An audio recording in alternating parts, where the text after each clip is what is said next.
What's up, Smug? Hello. How you doing, buddy? I'm doing all right. So who are you? People are asking who you are. Some people say they know who you are. Give me a rundown. Who is SmugBug? I started streaming a couple months ago. I am an extremely soy anarchist, and I like blood sports. That's pretty much all you need to know. I hop around panels a bit. I'm one of those side people that you don't want to see because someone bigger wasn't able to make it on. Dude, you just started. You'll be fine. You're already putting numbers out like I am. You're already matching me on numbers. We've been doing this for 2 years. Now, granted, I have the lefty boost. Okay, it's just easier. Yeah, for us. I was about to say. To be fair, like pretty much at this point, every additional viewer I get, I pulled off platform. Like I didn't get them from Twitch. I've got every libertarian on Twitch like watching. You have the what do you call it? The handy AnCap. Yeah, dude. Like being an AnCap is rough. You know, people don't like the truth, I guess. Oh yeah. People like age of consent too much. What do you mean? I'm joking. I know you've got the base takes on age of consent. I'm just going for the easy L now. Right? I mean, you've already seen me on Twitter. I think age of consent should be 24. Yeah, full let's age go. of consent. It's like a social maturity based. Right. It's just like this idea that 18 is the appropriate age of consent. And then you ask people why, and none of them know why. There's no objective reason for it. It's just, well, you're done with high school then. It's like, and like, there's just an arbitrary number set by the government that says, you look like an adult. You must be an adult. Like, no, 18, 19-year-olds are fucking stupid. Well, I mean, I think we've got there's very complex coercive power structures in play there, and you know the government and society benefits from just slapping down a hard line somewhere rather than thinking about it too hard. Yeah, I mean, I think Mark might agree on this one. Like the amount of 18-year-olds in the military that are just like so easily reprogrammed at 18, and I went in at 22, and like it was just a completely different experience for me because I was like an adult. I was like, I'm here for college money, like you know what I mean, like. I don't really give a fuck about like your kind of high-minded aspirations or being a part of the team. Like I'm not here to protect anyone's freedoms. I'm here for college money. Like all y'all can fuck off. All right. Do you feel like that made you a better or a worse soldier for our freedoms? For our freedoms, I feel like that's a loaded question because I don't think soldiers are fighting for our freedoms. Oh, fair enough. They're fighting for the interests of the state. Okay. Sometimes those are our freedoms. I don't know who Oscar the Sheep is, but I'm not letting them in. No. Oh, I think they want to yell at me for fucking up the audio on my stream again. Amazing. This happens. Yeah, well, I'm not letting him in. That's fine. You shouldn't. He's not worth it. He thinks that makeup is rape. It's very funny. Well, I mean, you did say that you were a soy-based leftist anarchist. Y'all got some weird motherfuckers. I hate leftist anarchists. I just want to let you know that, like, you guys, I hate you guys more than tradcons, more than neoliberals, more than Dems. That's okay. I hate you are. Listen, the thing I hate the most is capitalism, and you are the super capitalist. So of course I'm gonna hate you more than anything. So that brings us to our discussion. Hell You had some bones you wanted to pick with me, but it doesn't seem that you didn't really have the desire to like reach out to a moderator and be like, okay, this is the topic. Keep it within this box. This is what I want to talk about. It seemed like you kind of have general ideas or dislikes towards capitalism, income inequality, the necessity for a state. Like you have like 4 or 5 kind of different topics that you sent me. Mm-hmm. So I'm curious what it is that you wanted to talk about and like why you want to talk. Yeah, I mean, like, the main thing I wanted to talk about was, I think that, generally speaking, as a anarcho-capitalist, you seem to want to abolish the state, and stop me if I get anything wrong, you want to abolish the state, but you want to maintain capitalism. Does that, broadly speaking, seem like a fair representation of your ideas?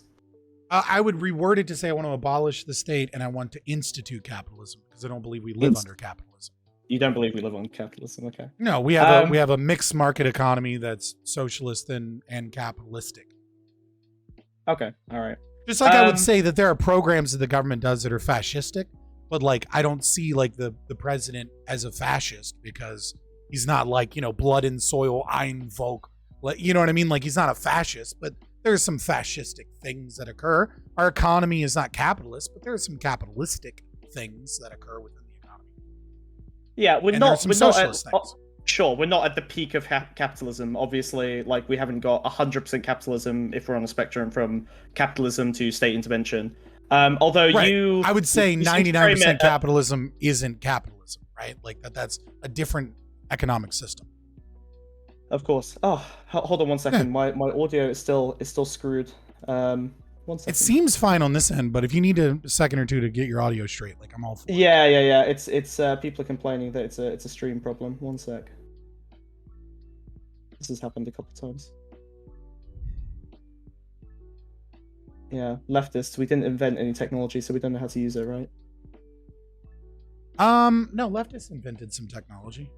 I can't think of any off the top of my head, but there's no way Yeah. that there's literally no way that leftists. Oh yeah, didn't of course. invent some shit. Academia does does most of the innovation, doesn't it?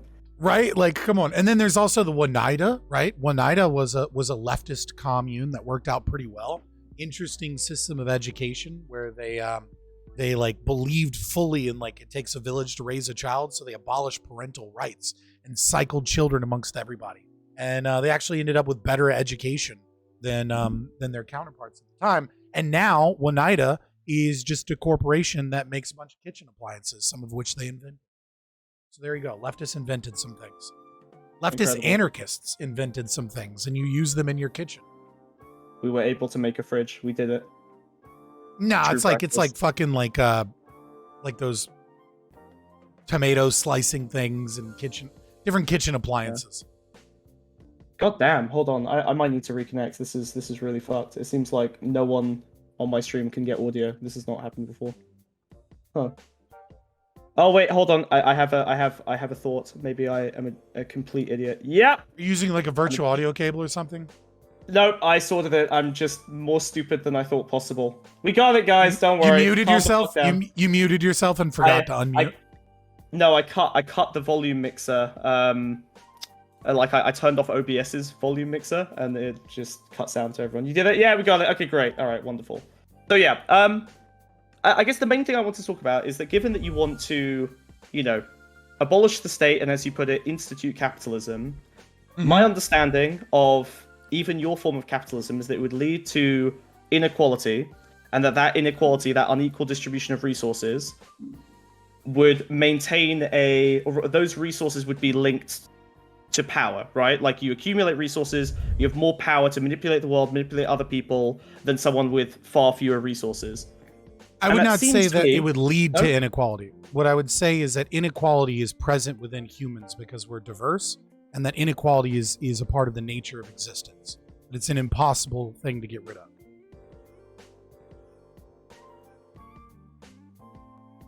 I would say our Some goal people should are be to- smarter, some people are faster, some people are stronger, some people are healthier, etc. Right? Yeah, So but long should as these human things give you beings- a right. Hang on. Should these things give you a right to have power over other people? Right. That What do inequality. you mean by that you power? didn't- Some power, Oh. yes, absolutely. a larger. Okay, so you do agree that an accumulation of resources based on this inequality will lead to you having power over other people, and given that you have a greater amount of power, a greater amount of resources, and the ability to leverage these to accumulate more power and resources, you lead to this rolling snowball effect where ultimately inequality No. is going to continue to escalate over time. Okay, so what mechanism do you think prevents that? So first and foremost, inequality is good and right? It is a moral inequality is an existence of the universe. And so long as it is done voluntarily, there's no issue, right? Like if you want a tennis instructor, right? And you want to play tennis, but you're not good at tennis, you seek out inequality. You seek out someone for their services or for their time that is more valuable in the domain of tennis playing, and you voluntarily choose to submit yourself to the instruction of the tennis instructor because they know what they're doing and you don't, right? You'd be an idiot to say that like we're all equal in playing tennis and that anybody can be a tennis instructor because some people are really good at tennis and are really good at teaching. So you seek out inequality and you demand inequality so that you can be a better tennis player because you have a goal of playing tennis. And to get rid of this that is nice. would Hold be on, but this would is be nice, stupid. But yeah, this is nice, but tennis is a game, right? Like, the stakes are far lower than your actual existence. So, of course, you're opting in to a sphere where there is inequality voluntarily. You seek out other people to get better at that particular thing. Yes. But we've isolated the variable of tennis playing away from your ability to get food for yourself or your children, your ability to participate in a community, your ability to get healthcare. Like, these things are fundamental to your ability to do things like opt into a somewhat more like luxury, I guess, in terms of like Maslow's hierarchy of needs, right? Like, you're trying to self-actualize by pursuing your potential best at tennis. You can only do that if you've got the groundwork laid out. So what's important here, right, is what we're looking at is what you did is you did a broad scope. And then what I did is I said, see how your scope doesn't fit everything, right? So what you said is wrong. So now what we're doing is we're changing this as a means of there are some basic human needs. And you believe that some people shouldn't have a domain of, how you would put it, power over the allocation of those needs. That those things should be like human rights maybe, or that they should be afforded without an individual kind of having like an unchecked or something like ability to towards those resources for resource allocation. Am I incorrect in that? Yeah, I'm broadening the scope because I'm probably going to take a greater. I'm going to factor in more systemic systems. Right. Into my I just analysis, narrowed. right? Like, what I was saying is I just narrowed down that like your definitions don't actually match reality. Right, like that you were too broad in the way that you tried to say that inequality is poor. And I'm saying there are examples where it's good, and you would agree that it's good. Oh right, okay. So you're saying that I'm not saying that inequality is inherently bad. Remember that at the start of this, I said that the problem is that inequality is linked to an unequal power distribution. So it's the inequality of power that I'm concerned about, and the inequality of resources leads to the inequality of power. Okay, so if you think that my critique of your explanation is incorrect, maybe we should define what you mean by power. Because you don't mean authority, you don't mean the ability to control scarce resources, and you don't mean some form of expertise. You don't mean that they have absolute sovereignty over a domain, right? You don't mean any of those things that power would, as a general term, would mean. Sure. I mean the ability to coerce others, and obviously that's going to be very broad. But your power over people, right? A hierarchy. So your capacity. Okay, yeah, we're both against coercion. Yeah. Well, I mean, I'm not so sure about that yet, but we'll see. It's the entire point of anarcho-capitalism is to get rid of coercion or aggression. I think we probably agree on some base principles, and then we disagree on some pragmatic outcomes of like. If you set the simulation going with one of our ideologies, obviously I would think mine would arrive at the conclusions closest to what may be some of our shared principles. It's possible. It is highly unlikely because AnCaps ascribe to, I mean, not all, obviously. Hashtag not all women. Yeah. Not all AnCaps, right? But the philosophy is undergirded by argumentation ethics and natural law.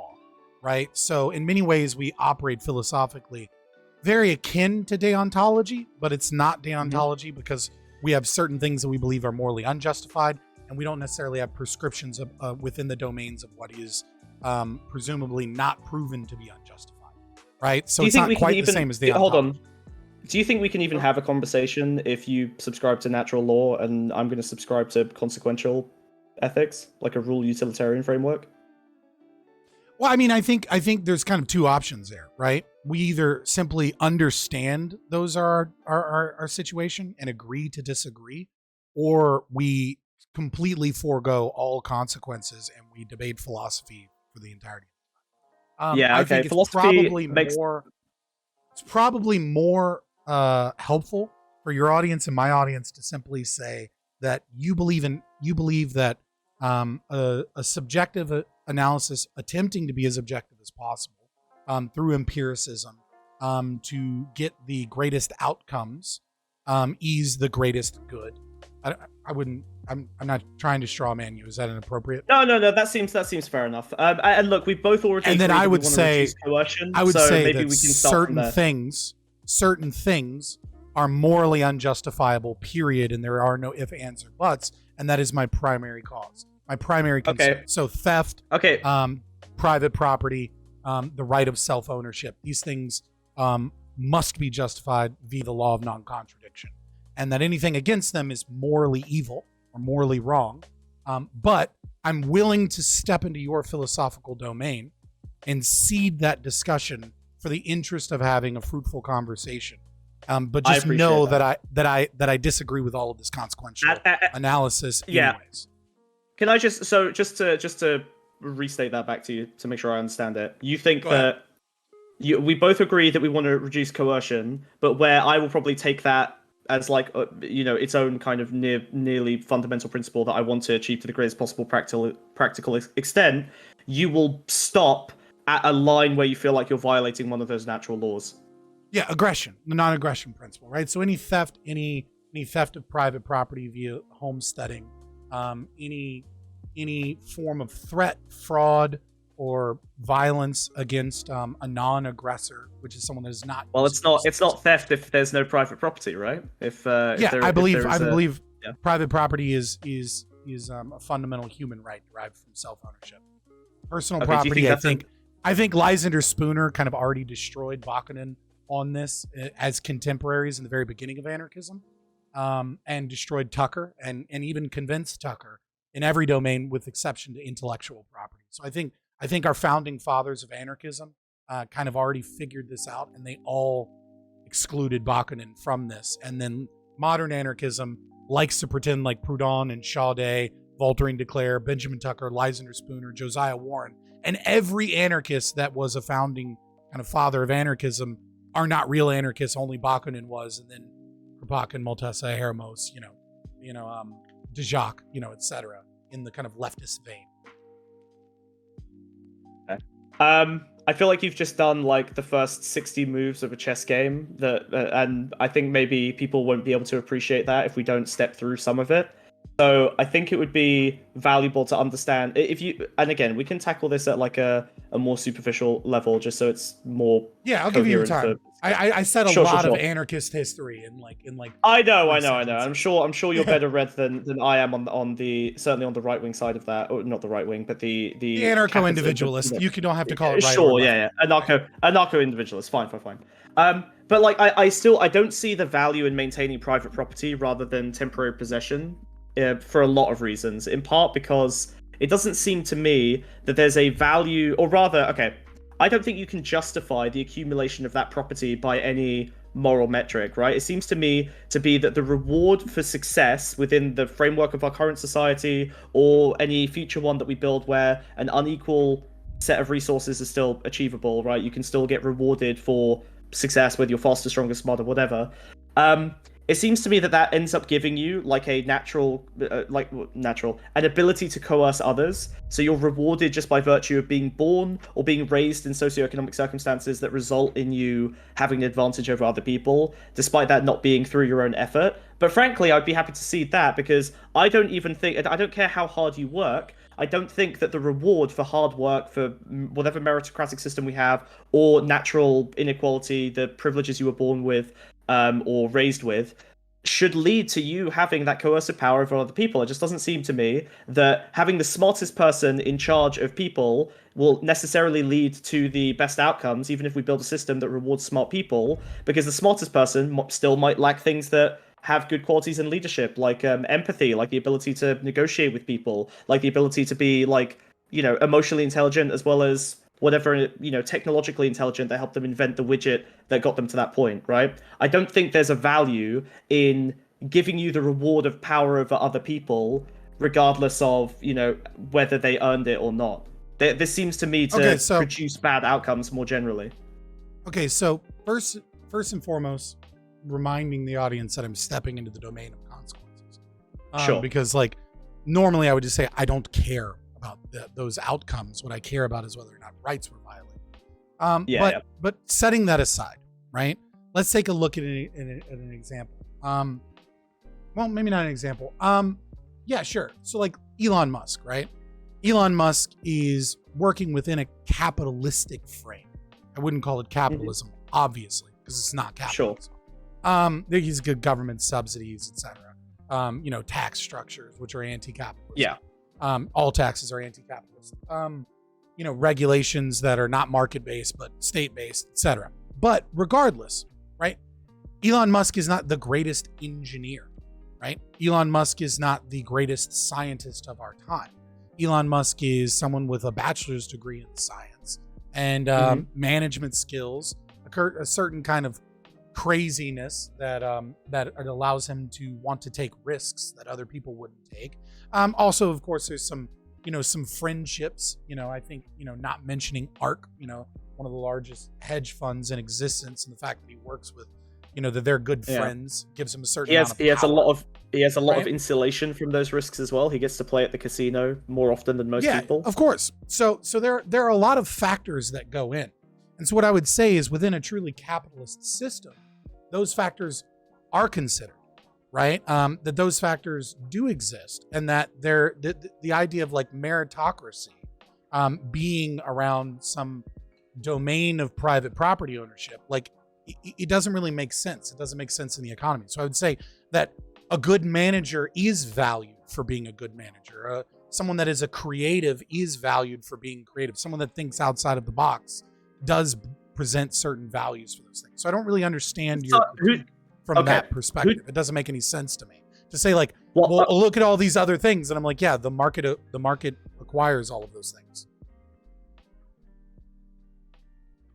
I think so maybe we'll disagree on this component, but it seems to me that the things that lead you to reaching a certain level of power are often not the things that lead to you using that power in the most competent or effective or socially responsible way, right? Can I interrupt? Because we didn't get to this, and I just to ask you a question. Can you define what you mean by power? Because I've already attacked this, and so we have this vague sense that it's tied to certain resources. I did already say the ability to coerce other people in a scarce society that's probably going to involve manipulation of resources. So the fact that you have enough money to, in this case, like enough wealth, enough money, control over means of production, the ability to like dictate the terms of other people's existence to a greater or lesser extent, depending on how much power you have. Right. So like within Tesla, let's say Elon. What's the disconnect? The disconnect is that there's like I don't see any coercion by the accumulation of resources. Right? Like you're saying they have the ability to coerce. How?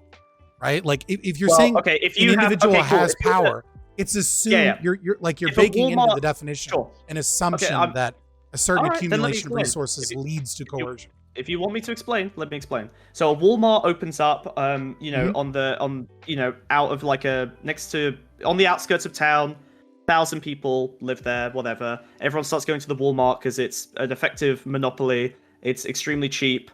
It benefits from economy of scale. We can even skip the monopoly side, actually. It's just bigger, it's better, it's more efficient. Well, it's not a monopoly, it's a monopsony, but fair enough.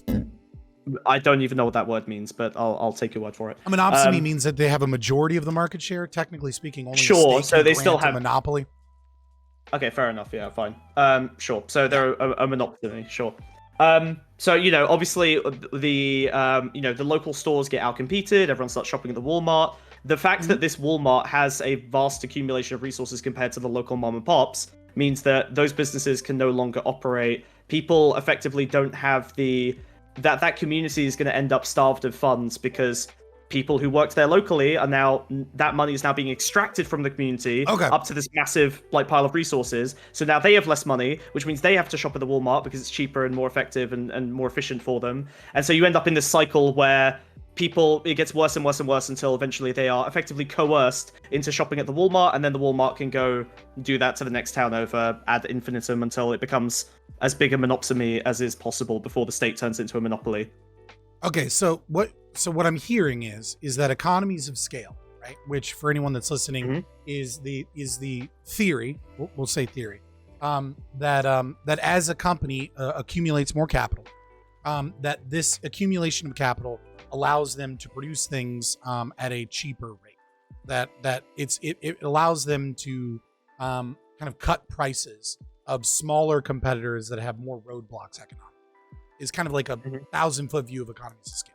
Now, what I would say is quite a few things. Number one, I don't think that this is inherently coercive, right? This idea that no one is forced to shop at the Walmart, right? What you're saying is Walmart just has the cheaper products.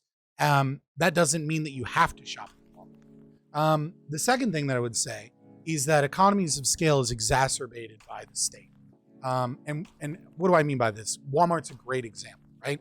Walmart gets tax incentives all of the time in order to build a Walmart where they are given because they have the ability for regulatory capture, because the state has the capacity to give monopoly or to give kind of favorable conditions to certain corporations. It increases the friction for their competitors because of right. So I think the situation of Walmart is one that is exacerbated by the existence of the state, because they very often will give tax breaks and tax incentives. I would say they're also exacerbated. One of the reasons that Walmart is able to make products so cheaply is because they pay their employees such shit wages and there's a kind of like an honor system that small businesses, especially older family-owned small businesses, simply won't pay their employees $8 an hour in order to meet those prices. But the problem is that Walmart is actually given state subsidies. We see this because Walmart gives classes on how to get on temporary assistance for needy families,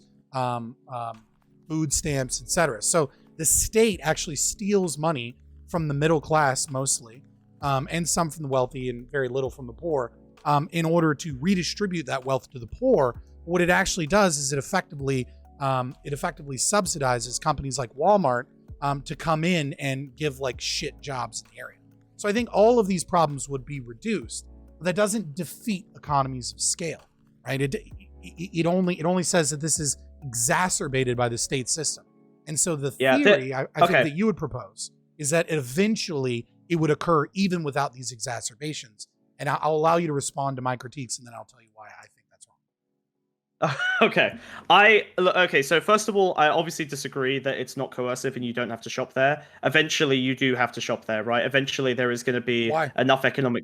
Because there's going to be enough economic devastation that it's the only game in town that you can afford, right? They've already benefited from the economy. Okay, well, we can talk about that in a moment. The economy of scale being exacerbated by the state, obviously I agree with that, but I also don't like the state, so I don't know if we really need to argue on that front. Obviously, it's an example of within a stated system, the complaint that I have, but obviously my real complaint is that this would happen outside of a stated system, so we probably don't need to focus on that. Paying employees cheaply, like, yes, of course, this is the case in Walmart, but also Walmart can provide more jobs than that local community can a lot of the time, right? Like, they're going to be able to serve like a larger portion of the employment community, right? The people who need jobs. On top of that, I don't think that small businesses actually pay their employees better wages. You said honor system. I think that's a little bit of a cope. Like, that seems naive. I feel like maybe you've got some stats to back this up. But I only mean in comparison to Walmart. I don't mean like small businesses as opposed to large corporations, right? When you're talking about a local Walmart, you're talking about an overwhelming majority of people that are working for like $8 or $9 an hour, which tends to be less than in the domain that you gave, which is like a small town. And then there's a Walmart that builds out. Those small towns don't, they have most of those small towns are going to be paying people more than $8 or $9 an hour in those businesses that get gobbled up by Walmart. Like the businesses that exist that are already providing the services that Walmart comes in and outcompetes. I'm not talking about in all of America, and I'm not talking about with all companies or corporations. I just mean in the specific domain.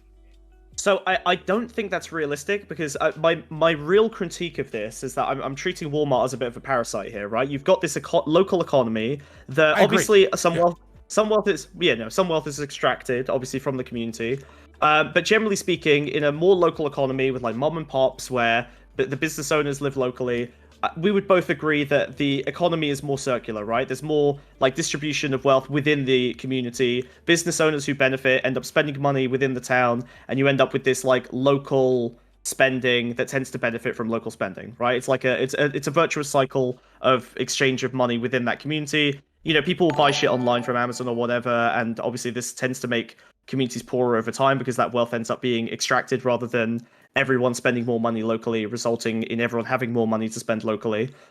But Walmart is directly extracting a large portion of this wealth back up into the mothership at its nationwide level.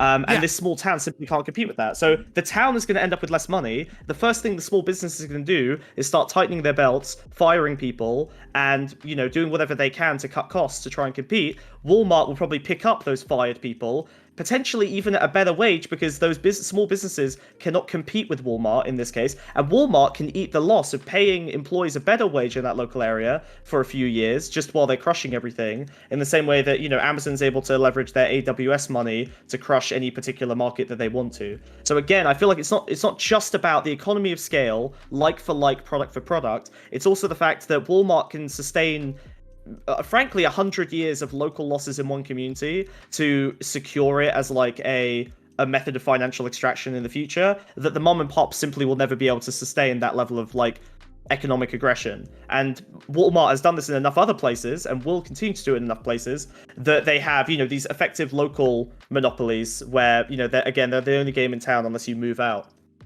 or unless people fight back using some kind of state, which again, in this situation, it is a wonderful narrative that you're talking about in terms of thank you talking about the negative, right? The negative things that can occur when a Walmart comes into a community. The problem that you have is that you have focused on only the domains of a changing economy and the possibilities that lead towards an assumption that you already have, right? Which is that wealth accumulates at the top and that it's a snowball effect. Well, hold on. And then my assumption. Wait. No. My assumption. Is based on the fact that this happens. Yes. Okay. No. My assumption is based on the fact that this occurs regularly in America. This is a well-known phenomenon. So you would need to explain why this is happening.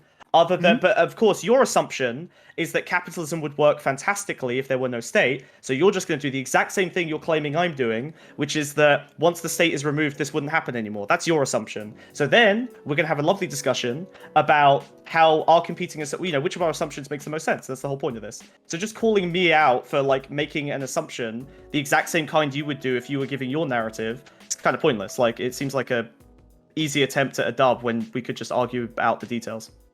Well, no, I feel like I've seeded multiple times the negative things of corporations and the way that they exist in our economy. So I just dismiss with the idea of an assumption that I would automatically do the bad faith thing you're currently doing. But okay, let me explain. Whoa, hold on. Calling me bad. I don't want to drag this into a meta convo, but like, don't call me bad faith on that account. I think we're doing a similar thing there.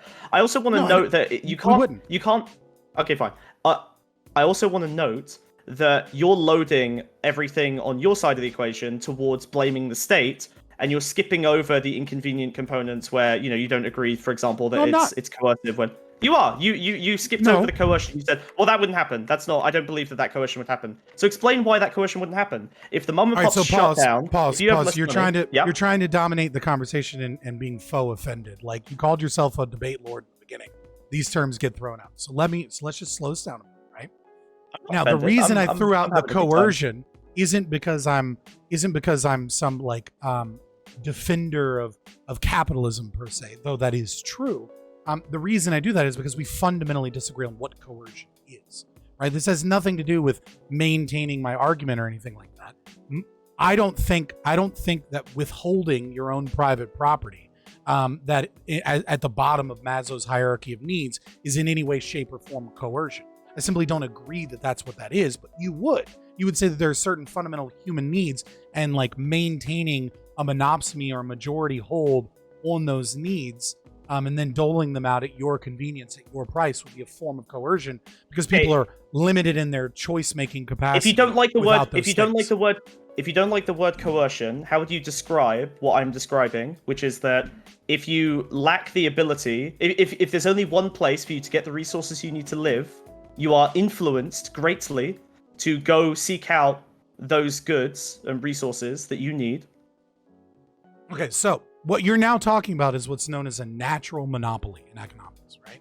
So what you're saying is that it is fundamentally, you have no choice. You must buy from someone who has 100% market share, which for the record has never existed in the United States of America. So they have 100% of the market share.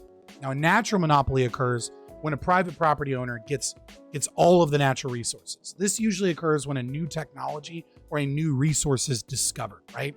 Let's say a metal that's used for some form of green energy that nobody knows about existing, except it exists on meteorites, and some company is able to mine it from the meteorites. No one else has access to this resource, right? So you're forced, if you want this resource, to buy it from them. When you're talking about food, shelter, water, etc., this is just a false implication. Like, that doesn't exist in the economy.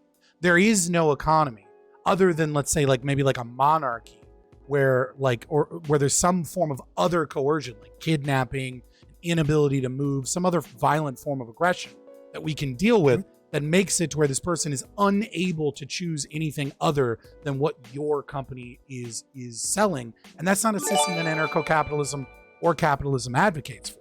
So that's the issue. It's that you're creating something that doesn't exist in the economy as an assumption and then calling that coercion. And I'm just like, nah, that doesn't exist. Okay, so I mean, you're framing the only way this can happen as it being a natural monopoly, and I disagree with that. I think that realistically, if we have let's say that this Walmart on the edge of town has a market share for clothing, food, like key resources that people need to live a reasonably comfortable modern life, or the bare basics of like modern trappings of existence. They only need an 85% market share for the majority of people in town to have to go to them, right? Like, if there's a scarce amount of resources, why not? Because 15% of the market share is still available elsewhere. So why would a majority of people be forced to go to that person? There's competition in the market.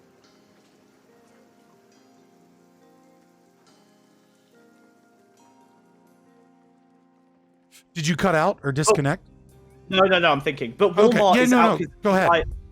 Yeah, because Walmart is out competing those stores within town, right? Like, okay, tell me. So as an individual mom and pop, right? People have access to this Walmart, right? It's providing cheap clothing, cheap food. What do I do to outcompete Walmart in that situation? If it's that obvious, if I can just like, okay, well, so I can't sell it cheaper. I can't pay my employees less. I can't. I have to start up. I've got startup costs, so I need to have had some accumulated capital in order to begin the process of like being able to provide stuff to people. What do I do? How do I outcompete them in this situation? What you're saying is that Walmart legitimately has the cheapest clothing, and that no one is capable of producing similar quality clothing at a lower cost. Right? Yeah, Walmart is outsourced clothing production to awesome. That's awesome for Walmart, and that's awesome for everybody else. Okay, but then, so you are saying that you don't have a choice except to purchase at Walmart if all you can afford is Walmart's you have a choice. Clothes. You absolutely have a choice. Is Walmart. What's the choice? No clothing or Walmart clothing? That's your choice? That's a false choice, right? Like, how's that how much clothing are you purchasing? Is Walmart creating the best quality clothing?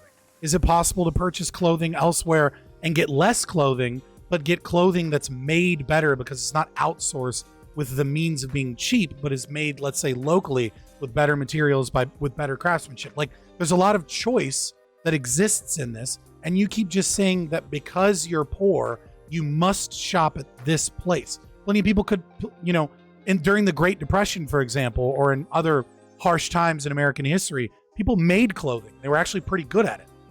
That's great, but I find it weird that you're appealing to the Great Depression as like a viable, like the mechanics of how people survived the Great Depression as like some kind of appealing, viable political model. Like you're literally, and I feel like I run into this with, any anarcho-capitalist I argue with eventually, which is that it just seems like you're completely happy running a simulation that may eventually result in good outcomes, but results in like... You did the same thing, and I called you out for it, and we still haven't gone back to that.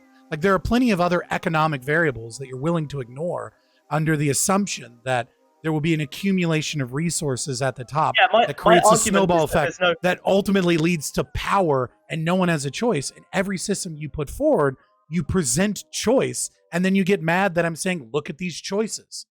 Okay, if you want to have a different word than choice, that's fine. But generally speaking, I think if your choice is you exist as in, as American families did during the Great Depression, or you spend your limited resources on the cheapest available products for you so that your this kids is just you reframing. clothing to school. Like what I'm saying is what I'm saying is that during the Great Depression, some of the worst times of our life, there was still possibilities that individuals had.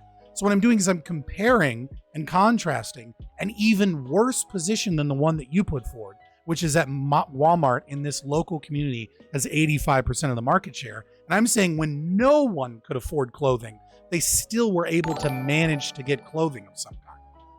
Right? Yeah, I'm showing that you're saying there is no choice is simply false. Okay, so the choice would become to purchase fabric to begin making your own clothes. There's a ton of choices, right? Like used clothing stores would obviously pop up, right? There's also the fact that if these clothes are cheaper and no one can get into the market because of how cheap they are, that means that other people, but that also means that there are middle class people in this town, right? And these middle class people, right? Let's call them landlords, just to be really evil about it, right? These landlords in town, well, now they're able to buy cheaper clothing. And because they're able to buy cheaper clothing, they're able to engage in more local economic activity. They're able to engage in more transactions, which boosts the local economy and creates jobs, right? By virtue of having... Hang on. Because more of the wealth has been accumulated in Walmart, more of the wealth has been sucked out of that community. So those landlords are going to have the same problem, which is that people within that community are going to start struggling to pay rent. What do you mean sucked out? Like this is like Marxist economic theory. Like this is silly. Like we defeated this in the 1800s. Like there is no such thing as a fixed set of wealth. It's cool when you right? Like great. It's cool. You can create new wealth with new innovation, new services, etc. Cool. Okay, we defeated that argument in the 1850s. What the fuck do you want me to say? Like you can hit the argument now if you like and prove that point. But like just saying, oh, we wrecked it. Well, okay, say that again then. Sorry. Right. Like you're able to create and innovate new things. Creative destruction occurs, right? New products and services can be built. There is no fixed amount of wealth. Do you need resources to do that? Do you need time to do that? Do you need space to do that? You need land, labor. You need land, labor, and cap. Right? You can breed more to get more labor. Not everything requires as much land. And there are innovations in the amount of land that can be produced. The internet is a great example of this. How much land is required for, let's say, to house internet servers? It's an incredibly finite amount of land for the amount of goods and services, transactions, and things that can be bought and sold. You can create new wealth. There's no fixed amount of wealth. Yeah, but how innovative is a community that is now using their labor for subsistence rather than to, start to build towards, I don't know, luxury goals like owning a house or moving or, better education for their children or whatever. Like the problem you have is that with this wealth being extracted from this finite, and look, we can move to a different example if this one isn't appealing to you, but I think it's a general. It's appealing. I'm fucking crushing on this. I don't need to move to another example. If you want to move to another example, that's fine. You feel like you're crushing on it? Okay, fine. We can stick on this if you feel like you're crushing this. So far, I feel like you're giving a really unappealing society for people to live in. You're literally appealing to fucking depression era subsistence techniques. I'm not, but like because I said that, it is funny that you feel that you need to wave that lie around a little bit to try and make your argument stronger. How is it not? Sorry, okay, fine. If it's a lie, then explain how it's a lie. Because from my perspective, I already did. Like I said I used it. The brutal shit. Well, talk about a meta debate. I already did by explaining that the reason I utilized that is to show that even in worse and more extreme circumstances, an element of choice existed. And so I soundly defeated the bullshit that no choice exists. All right. Okay, all right. You defeated it yourself by saying that they only had 85% of the market share. You could have just said they had 100%, and it would have been a much stronger position for you. You're the one that threw it out there. Like, yeah, you're right. I wanted to see what it looked like, and I think that you made a point that basically it would either fall into a more competitive marketplace or it would reduce to 0%, at which point we're back at the original argument. And I think my thinking there is that it would probably reduce to 0% because Walmart can outcompete that remaining 15% too effectively. So like you can say that me moving to that position. So I'll be honest, like let's move forward. Okay, fine, Why fine. would let's assume, right? That Yeah. the Walmart that the Walmart, because of economies of scale, right, without state intervention, is able to accumulate enough capital, right? Capital won't matter here, but what will matter is the economies of scale, right? So they're able to produce kind of the necessary resources for clothing, let's say food, and like basic household items, right? All of these things, they have a monopsony, which is they have a majority of the market share because of economies of scale. And so other companies can't really come in and compete. Now, obviously, Walmart 2.0 or Amazon could come in and compete that has similar economies of scale. Let's just assume that for whatever reason, they don't see an interest in coming in. Why would they? They've got other towns that they can exploit and would probably make more money. Let's trying to be as charitable as possible. The majority of the market share of these things is handled by Walmart. Why would that matter? And in what power would they be exerting over? What coercion would they be exerting? Okay, so I imagine you have problems with monopolies. What is do you have any problems with monopsonies, or is that fine? Do you feel like similar issues with monopolies can occur in a monopsony? I mean, I would say that most monopsonies and monopolies that have existed have only been able to exist because of state power. You know what I mean? Like the railroad industry, for example, where the state was, giving exclusive contracts to companies and using the National Guard to shut down wildcat protesters and murdering women and children, right? Like that, like most monopsonies and monopolies have existed because of the state. So I don't think that a monopsony or even a monopoly is inherently wrong, though I think, I would say a monopoly, if voluntary, isn't inherently wrong. But I would say that I have a problem with most historical examples because the way that this power has been accumulated is usually via the state. Yeah, just via like some form of fraud, theft, etc. I do want to have an interesting conversation here. So not every question I ask is me seeking dunks, but my first instinct when you say that would be social media, right? Like there's a natural network effect that they benefit from just through the mechanics of how that space works that helps them develop a monopsony or eventually potentially a monopoly because the network effect of having. I think it's also the state. I mean, if you read Clarence Thomas's cert of denial on 2 different cases that he wanted to bring to the Supreme Court, and I think the interpretation of Section 230 in the lower courts in America, which is where most of these major social media platforms are housed, right? And I totally understand you not knowing like specifics on Supreme Court cases that didn't even become cases as a Britmonger, right? Like I don't blame you for that at all. But if you read Clarence Thomas's cert of denial, wait, sorry, Section 230, that's the safe harbor laws, right? Right. So the whole publisher versus platform situation. Right, you can't get dunked for yeah, sure, okay. Right, I just don't want to be a dick and be like, oh, you don't know the cert of denial. It's like, dude, you're fucking British. Why would you even know that? No, it's okay. I'm vaguely familiar with Section.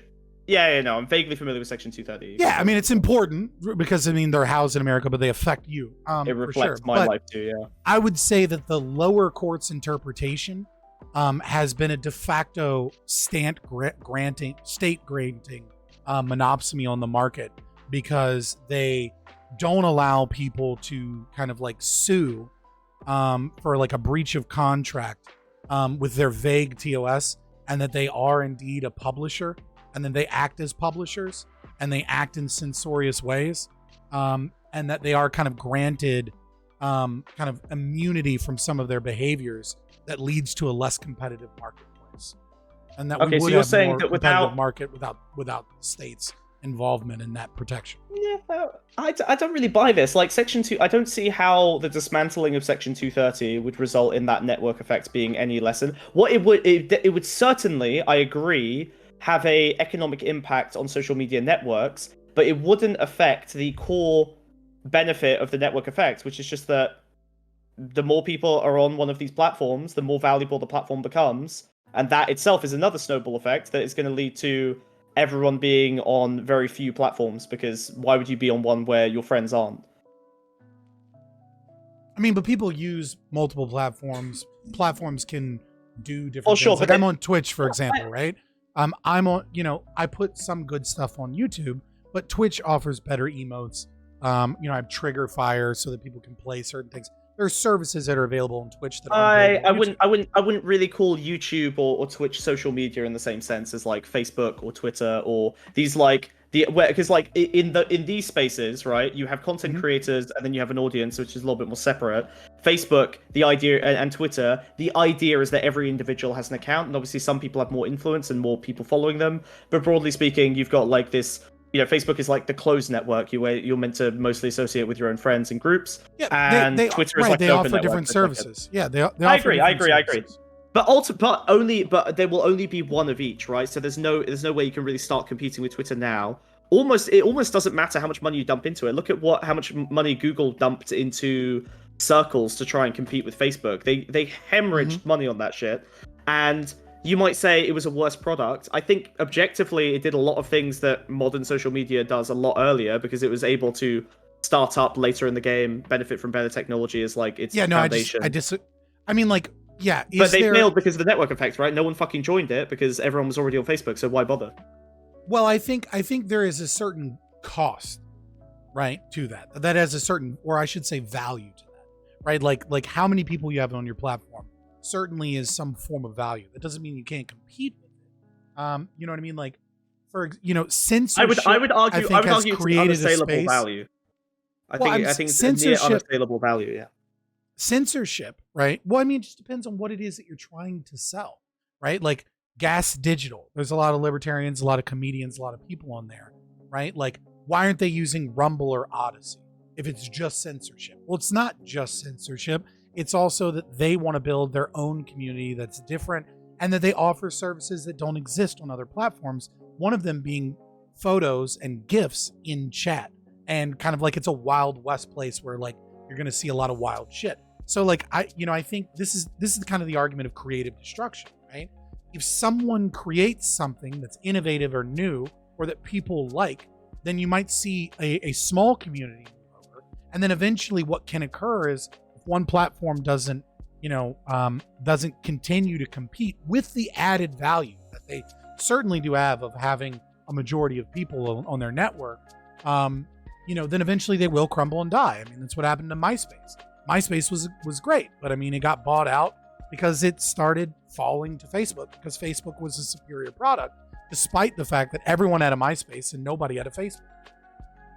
Yeah, but I think Facebook has reached a threshold different to MySpace, right? Like Facebook Meta has become like this unassailably large company. And even though it's like hemorrhaging value at the moment, it's still incredibly influential. It's still able. It is. I mean, like the mainstream. Well, no, it's just funny because it's hemorrhaging value, and so it kind of like creates a market void for a competitor that's better to step in and be able to take over if Facebook were to crumble. And it very well could. Well, sure. If Facebook, so basically, the problem we've arrived at is that Facebook can only die if it's so incompetently managed that it collapses under its own weight. But there's actually no, like, if we compare this to Amazon, which is a far more competently run company, I would argue, is that Amazon is comparatively stable. And only now reaching some of the like ill effects of some of its strategies, like the fact that it can't hire anyone because it's churned through so many thousands of people in some of its core markets. But ultimately, Amazon can just like rectify that by cutting into some of its own profits, and it started up its whole business model by making a loss for ages to outcompete. It can continue to do that eventually, effectively indefinitely, because of the vast resources it has at its disposal. So it's not just about the economy of scale. It's also about the accumulated capital they have to leverage against individual markets, right? No, I disagree. Like, one could have said the same thing about Blockbuster Video at one point, right? Blockbuster Video was gobbling up every mom and pop VHS cassette DVD store and video rental. And then they were even crushing the ability for many of these companies that started in selling porn, obviously. These people were kind of like outpaced because of just the power of Blockbuster, even because they made their money off of regular videos as well as porn. And the same would be true for Japanophiles. and like Weebs that were these like kind of little cassette places that were rare, where they would sell and rent DVDs and mostly VHS of like anime in Japan before dub and things like that was really popular in America. And then came along this company that had this really bright idea.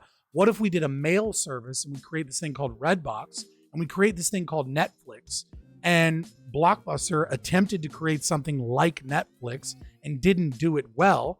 And Netflix didn't make a lot of money, but they eventually launched Netflix.com and they destroyed Blockbuster. And Blockbuster doesn't fucking exist anymore because innovation in the market can even destroy those kind of like monopsony places. Like that's the natural state of capitalism. I agree. To destroy those businesses.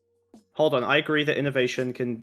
I'm sure that there's some mythical innovation that could occur in the next few decades that would destroy Facebook. And I think that every 30 years, probably like a lot of these large institutions will be replaced by different versions. When, I don't know, someone invents the flawless drone that can do package delivery better than Amazon, exactly. Whatever.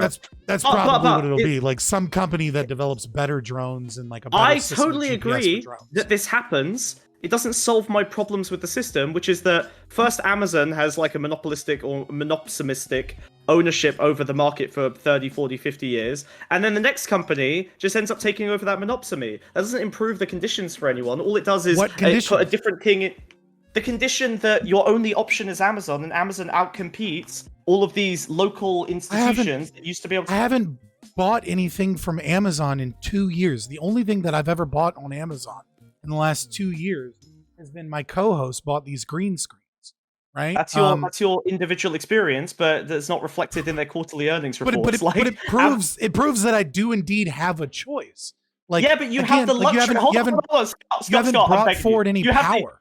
Scott, come on, buddy. You've got the luxury of choice. Obviously, so do I. Like, I have the luxury of not having to buy from Amazon, right? Like, I have the luxury to spend the time to go down to my local shop, spend 25% more money in my local community on like a particular thing I want, rather than click on it on Amazon in 2 minutes because I'm exhausted from a laborious work day, or I don't have the time to step outside to go work, or I don't have any like illness, chronic illnesses that might make it more difficult for me to like go walk and carry something back rather than have it delivered to me. Like, there's a million circumstances that can affect your ability to engage with the luxury of not using the most convenient solution. And I think that the fact that you keep saying that there's a choice, but this choice is... Yeah, and this choice seems like, logically, it seems reasonable, but in reality, like, if you actually picture that choice in practice, it's way worse. It's terrible. You're making clothes from scraps of fucking cloth. Because you're making clothes from scraps of fucking cloth. Or because you're like... I know that you want to go back to that because you think it's a dunk, even though that's not what the point of the example was, and I already said that you could get used clothes from Goodwill and things like that. But the problem here is that you've still yet to bring forward anything as an issue. The only thing you're saying is people don't have a choice because another company was able to outcompete companies and make things 25% cheaper, thus making their life better and allowing them to engage in more economic transactions. Scott, I did explain the issue, which was the wealth extraction of the town, and then we got caught up on whether that was actually happening or not. Right? Okay, like, but you haven't extracted any wealth out of the town just because you have, because money is no longer circulating in that community. It's being funneled towards Walmart. Whatever meager economic... Well, so then it's not in that community, right? Like, the landlords are going to struggle to get rent from their fucking tenants. The tenants are going to lose their jobs in local small businesses because all the jobs are going to fucking Walmart. And then once those businesses are gone, Walmart will be cutting prices because cutting wages. In your example, what you have said is that businesses were destroyed and the money goes to Walmart. Yeah. You also said that they only have a monopsony, so there is choice. You also said that the wages at Walmart were not only competitive, but in some cases better in the local community. Temporarily. And you also said... Temporarily. Okay, well, we'll get to that in a second. But sure. And you also said, right, that the products and services were cheaper, so cheap, that outside businesses couldn't come in because of startup costs or because they're extracting wealth elsewhere, right? That the market void isn't strong enough for anyone to be able to come in and outcompete these situations. So far, your horrible example of exploitation, coercion is people have a choice to shop somewhere, but it's not meaningful because Walmart has produced cheaper products. So people are able to engage in more transactions, Scott, and people have more money. And this is a horror nightmare. Scott. The eventual product of this is a pseudo company town where you work at the Walmart, which produces goods. You can only afford to buy from the Walmart, maybe even with a bit of an employee discount as an incentive, so that all the money you produce ends up getting spent back at your own company, so they benefit from paying you wages that you end up circulating within the Walmart. Walmart effectively becomes its own kind of town, but all of the money is circulating within the Walmart instead of the local community where it can be spent amongst small businesses that are owned by many people. Instead, it all circulates within Walmart, and Walmart is constantly skimming profit off of the top. That profit isn't going to the workers anymore. Walmart extracts that profit instead of that mom and pop using that profit to be able to expand their business or maybe sell online or maybe, improve things. The landlords, which we care for very deeply, will find it harder to get rent from their tenants because instead of that money circulating within the community and the local small, there are fewer businesses who can afford to pay the rent in the town because there's less reason to have a business in the town if you're trying to compete directly with a massive Walmart. So this is the issue. You end up with this pseudo company town on the outskirts of town that Walmart benefits massively from. And I don't really like company towns that much. I think they're bad. I think they result in bad outcomes. I understand not liking a company town. The problem is that you just made a bunch of assertions without any economic basis as for how that would occur. You just said educate me on why this doesn't happen. Okay, so our starting position is Walmart has moved in. Yeah. People make more money. People have cheaper products. Temporarily. And people have choice. And then somehow this leads to a company town and everyone losing money and the landlords not having money and all of the money I don't like extracted. How you hold on. You've really reduced my argument there. Hang on a second. So first of all, I disagreed that the choice was particularly compelling. Your choice is grow food in your own garden or scrounge. Your own example was 15% of the market share is owned by other people. We agreed to move away from that, and I was happy to concede that 15% would eventually become 0%. So we may as well argue on the 100 and the 0%. That's not a happy concession. I think that is an absurd thing. That 100%. That 100% of all people. Then why did you accept that premise? I'm happy to work on a mutual premise we both agree on. Don't accept a premise that you're later going to go, actually, I'm not happy with that. That's not what happened. What happened was I said your argument would have been stronger if you would have said 100%, because then you could actually meaningfully say that there is no choice. I took your kind advice and we moved back to that. So if you're not happy about moving back there, if you want the if you want to move to that, then I have a different attack vector. Which is that I don't think that's possible. We already okay, right. Okay. So your attack vector would just be that you don't think the 0% is likely. Yeah, I just don't think it's likely unless you have some form of coercion. I think it's not impossible.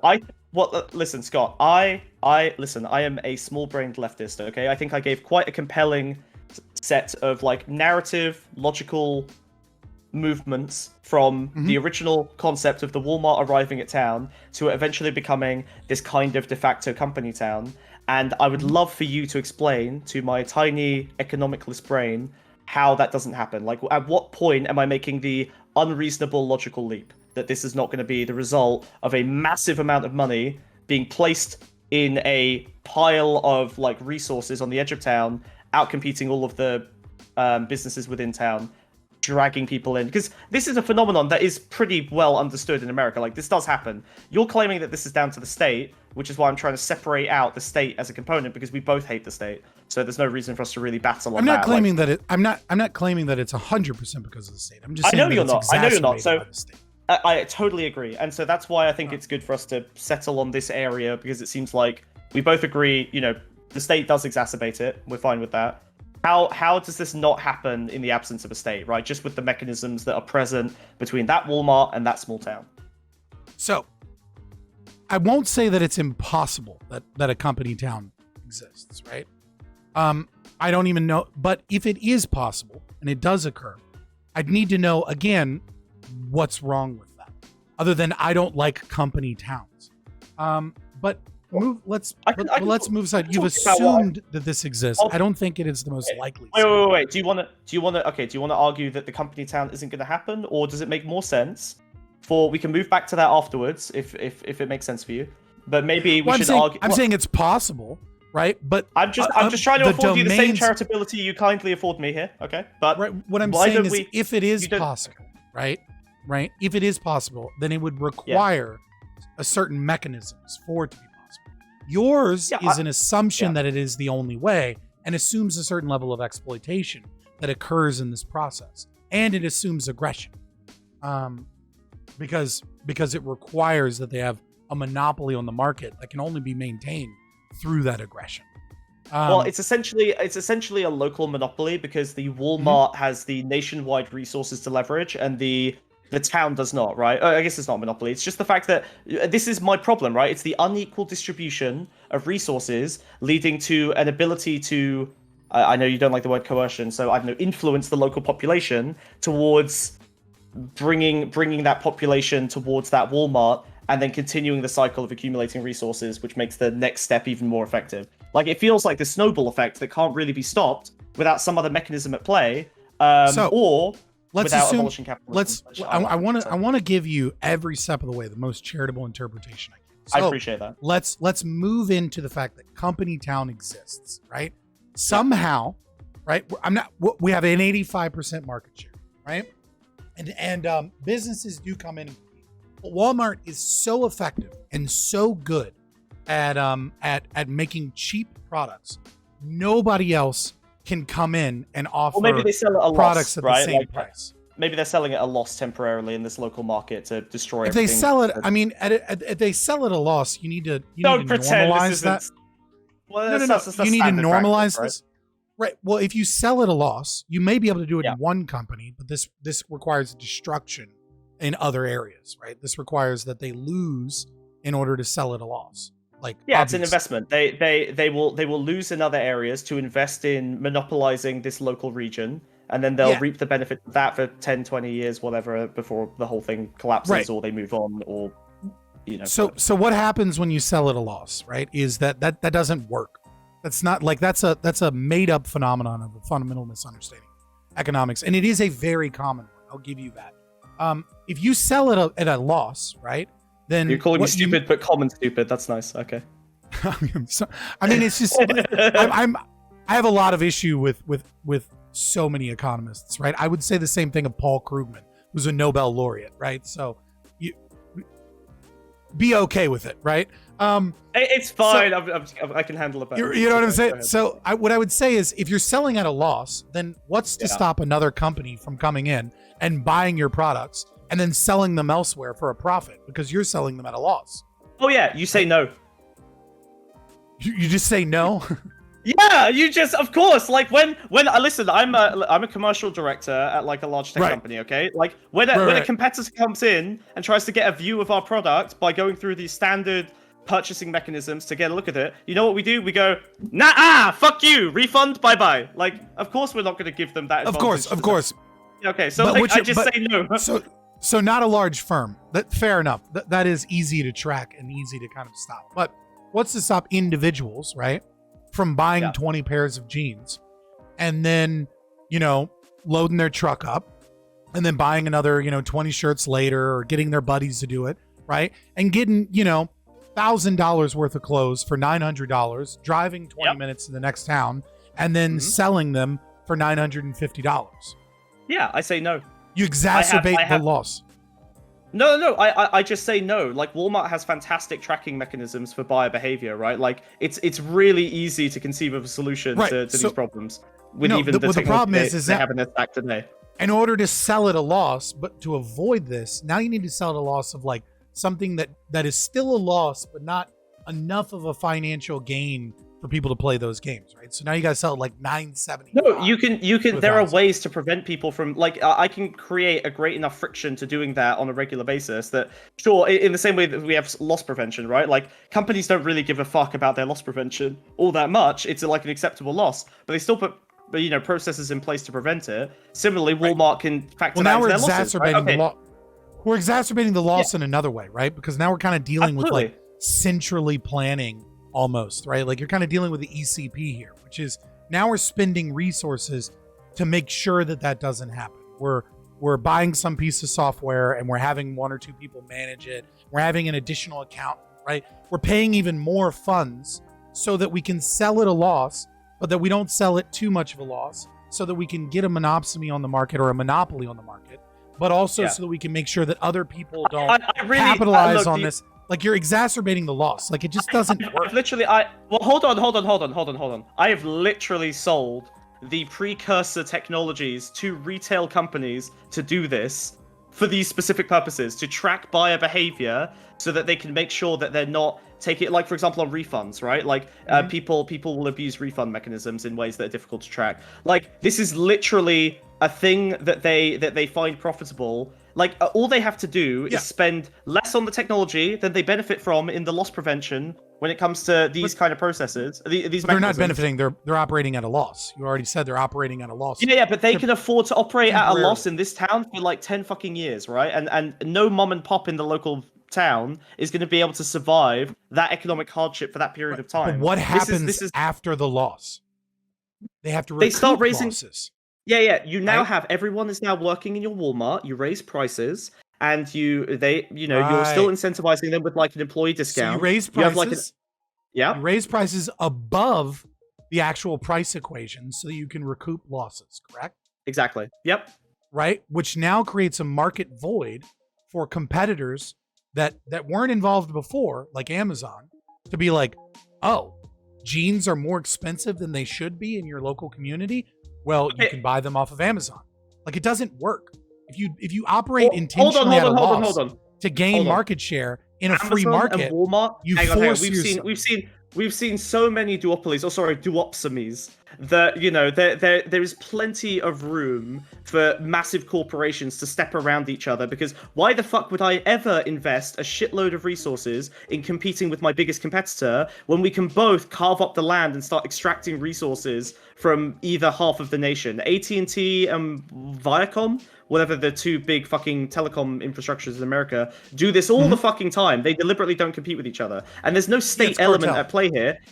It is a cartel, exactly, right? Like, these cartels are not infrequent. This happens anytime the state doesn't intervene, we end up with these kind of cartels. So again, like, we have a situation where capitalism is leading to these large entities with large amounts of power negotiating with each other, because the only threats that they really perceive and the only real threats to them are each other. So they obviously benefit from going, this is my kingdom, this is yours, welcome to our, neo-feudalism, right? Yeah, so it's wrong because state intervention is the only way that cartels are able to be long-term successful. So when you but they don't. Hold on. No, wait, Scott, please, I'm begging you. I'm going to explain. Let me explain why, and then I don't know. I don't know if you. I just want to stop you for a second. Mm-hmm. I think that when you say long-term, one problem I have is that you seem really willing to run the simulation for years or decades, and will eventually arrive at a positive conclusion. But people suffered in the meantime. Like, that was disastrous for those decades where this duopoly existed. Maybe the cartel can't last forever. Nazi Germany is not able to last forever. There we go. We got to Nazis. We did it. Okay, yeah, it doesn't matter, right? Because but fascism isn't able to last forever. We still want to prevent fascism from happening, right? So it's not really you're not critiquing. You're kind of moving the argument to another place. I can address that problem after I explain the cartel. Sure. Well, we can get that. If you feel that was unfair, go ahead. Sure. Yeah. So the cartels, like OPEC Plus, is probably the greatest example of a cartel, right? Oil is an incredibly elastic thing, right? Because it doesn't matter how expensive oil is, people will buy oil, right? Because they need oil. So you can kind of set the price. The problem is that those cartels break all the time. Like, they're not very successful. They're successful in the short term, but they gain losses. And so when you price fix and you these are international cartels, right? Yeah. Okay, I feel like the competing geopolitical interests of these parties is probably going to have an effect on these cartels more than 2 telecoms companies within a single nation. Do you think that's unfair, or do you think I'm being I reasonable? don't think that's unfair. I think saying like, hey, let's not do a univariate analysis with your specific example is a fair critique of that example. I'm just trying to give like a something that is like everyone would know about. Yeah. Right? All I'm doing here is I just want you to give me an example. Motherfucker, let me get to cartel. Okay. I'm just trying to. I just want you to give me an example. Let me get my goddamn point out. There's a lot of points that we have Gishgalloped past. All right. Hold on. So before you start throwing out the fallacies, like all the debate bro tactics, whatever. Like I just want you to give me an example where rather than critiquing the the chocolatey layer around it, I want it to be like the core of the argument we're actually having. Because if there is like another problem with it, it's difficult for me to attack the core issue if there's a clear other problem like the geopolitical situation for the oil cartel, which is why I gave the example of the telecoms. But go ahead with OPEC and we'll see where we go from there.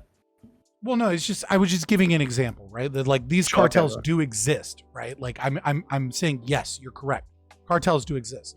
The problem with cartels is that when you engage in price fixing with other competitors, you have to hope that the price fixing remains.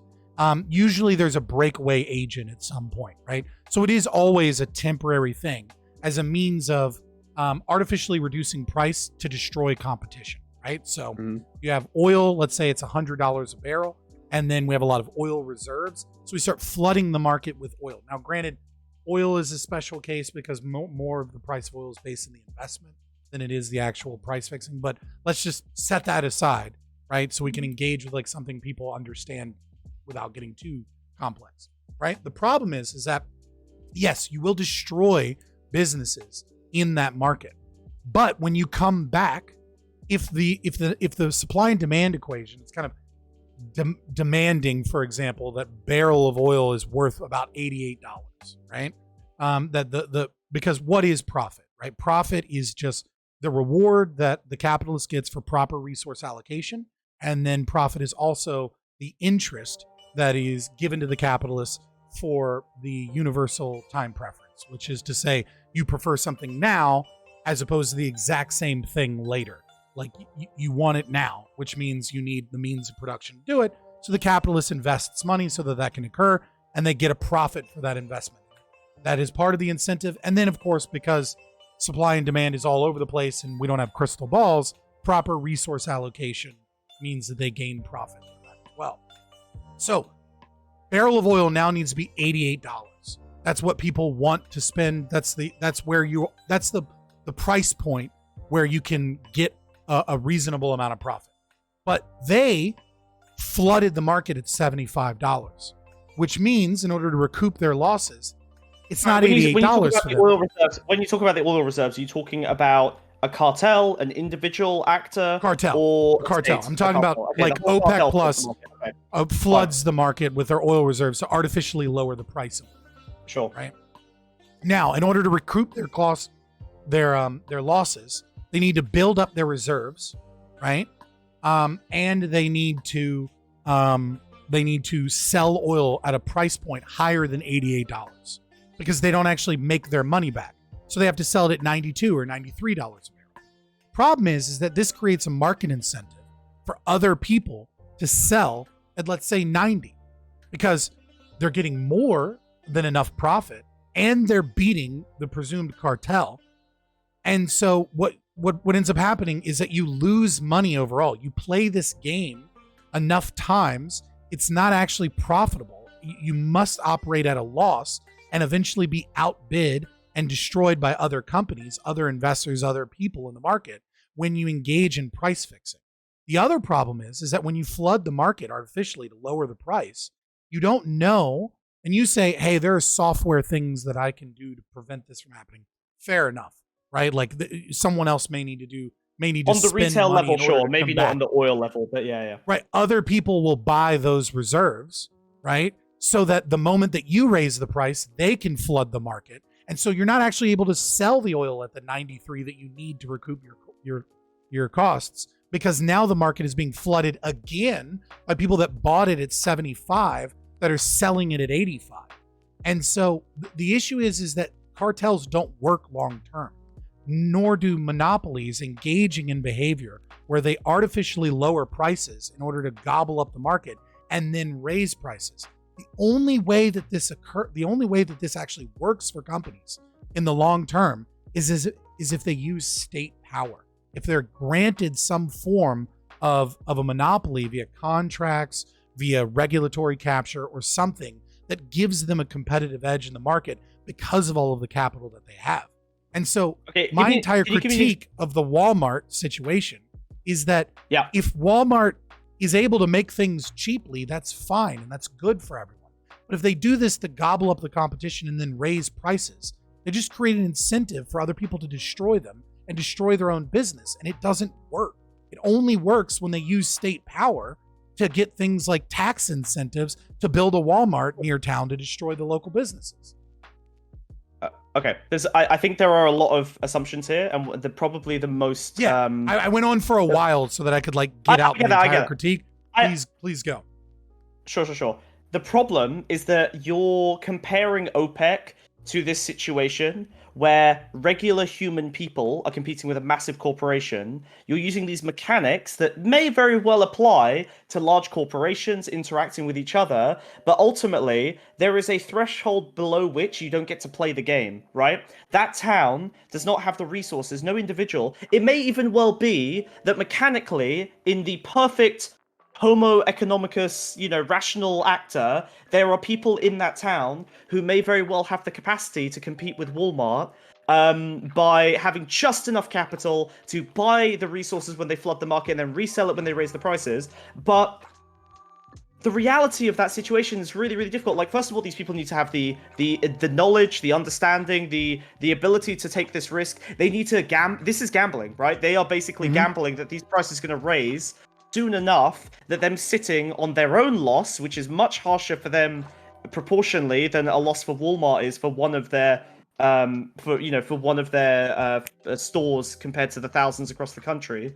So Walmart is taking an incredibly small risk in doing this, and the individual is taking a vast risk which could ruin their fucking life if it goes badly. If they've got a family, that's probably not really a risk they're willing to take compared to just working at the Walmart, right? So you have this threshold below which these people cannot compete with the Walmart because ultimately they don't have the same level of capital to compete with it when it comes to things like flooding the market, loss, whatever. So there's that. Then there's the reality of an individual having the socio-economic upbringing to be aware that these things are possible and exist, the education to implement them, the social regard in the local community to be a trustworthy person selling goods in the same way that Walmart is trusted because it's a big corporation that operates, nationally. So there's those problems, and then you get to the cartels itself, which again, over time, as you run the simulation, maybe these problems resolve, but there is decades of suffering in the meantime, right? There are so many issues that happen. You give this nice narrative of these this risk board game of companies competing with each other, but the little soldiers on the table are getting absolutely fucked for decades while these massive globs of power and influence are fucking with each other about minute slices of fucking with each other over minute slices of profit to the detriment of everyone else in society other than the people who are finding it profitable to be involved in this behavior. So I don't see how the state is involved in any of my critiques there. Again, we both agree that the state exacerbates those issues, but it seems to me that these individuals are fucked because they're fighting a behemoth, and the only thing they could possibly do is to basically join it, right? It's either that or live in a society that is I'm not going to go back to the scraps and clothes, but trying to build a new community outside of this capitalist structure where they become self-sufficient through growing their own food or communally trying to get access to clothing and all kinds of this shit. Okay, so those are my problems. Yeah, so I would say that there are three main critiques with what you said, right? In terms of my critiques. So the first one would be you've isolated the scenario, right? So in this scenario, you have, a town that exists much like today. Much of Appalachia is like this, right? Yeah.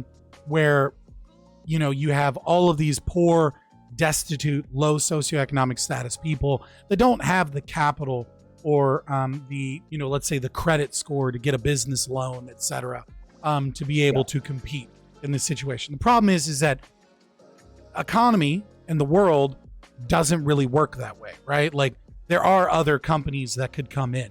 There are people that could see a financial incentive that have that capital, have that credit for a loan, etc., that live outside of this community, that would see a profit to coming into this community. And then, of course, there is the capacity of this, we're talking about overtime suffering, that people can also leave this community, right, and go to places that are not having these problems, right? So freedom of movement, as well as freedom of association, is kind of like a fundamental right, I think, that both leftists and right-wing anarchists share.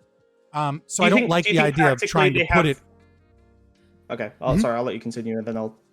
The second critique, I would say, is this critique you're using of like, well, over time, this can occur, and that's great, but people are suffering throughout this whole over time. I'm not saying... what that would suck if people actually went through this process, right? What I'm talking about is the fundamental economics of why this is a bad decision, right?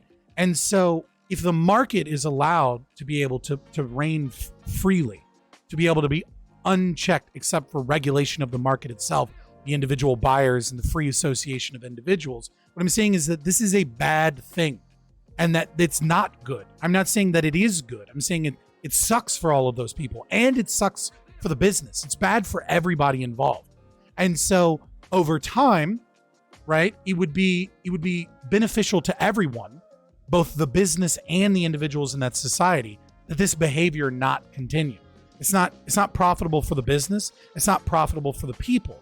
And so I'm talking about taking these ideas that you're presenting and then making them a norm and following them through economically.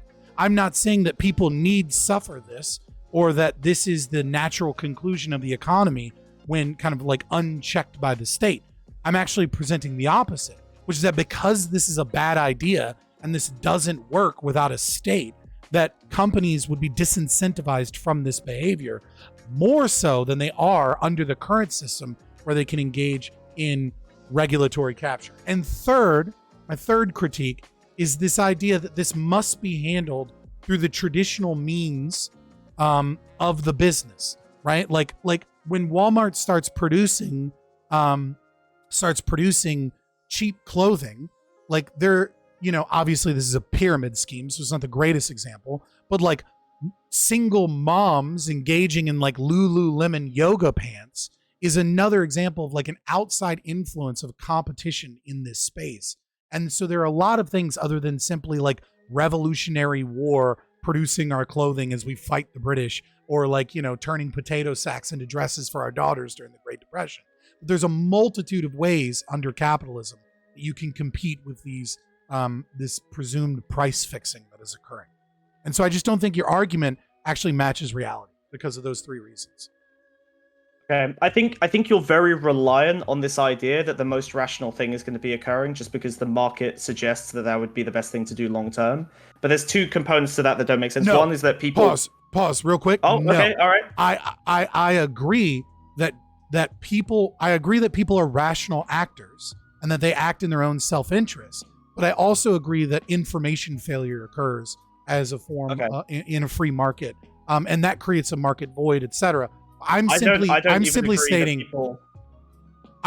stating that this would occur less than it would occur under our current state-based system, and going all the way back to the philosophy that you don't have a right to use coercion, violence, and aggression to force the free interaction that is capitalism from not occurring.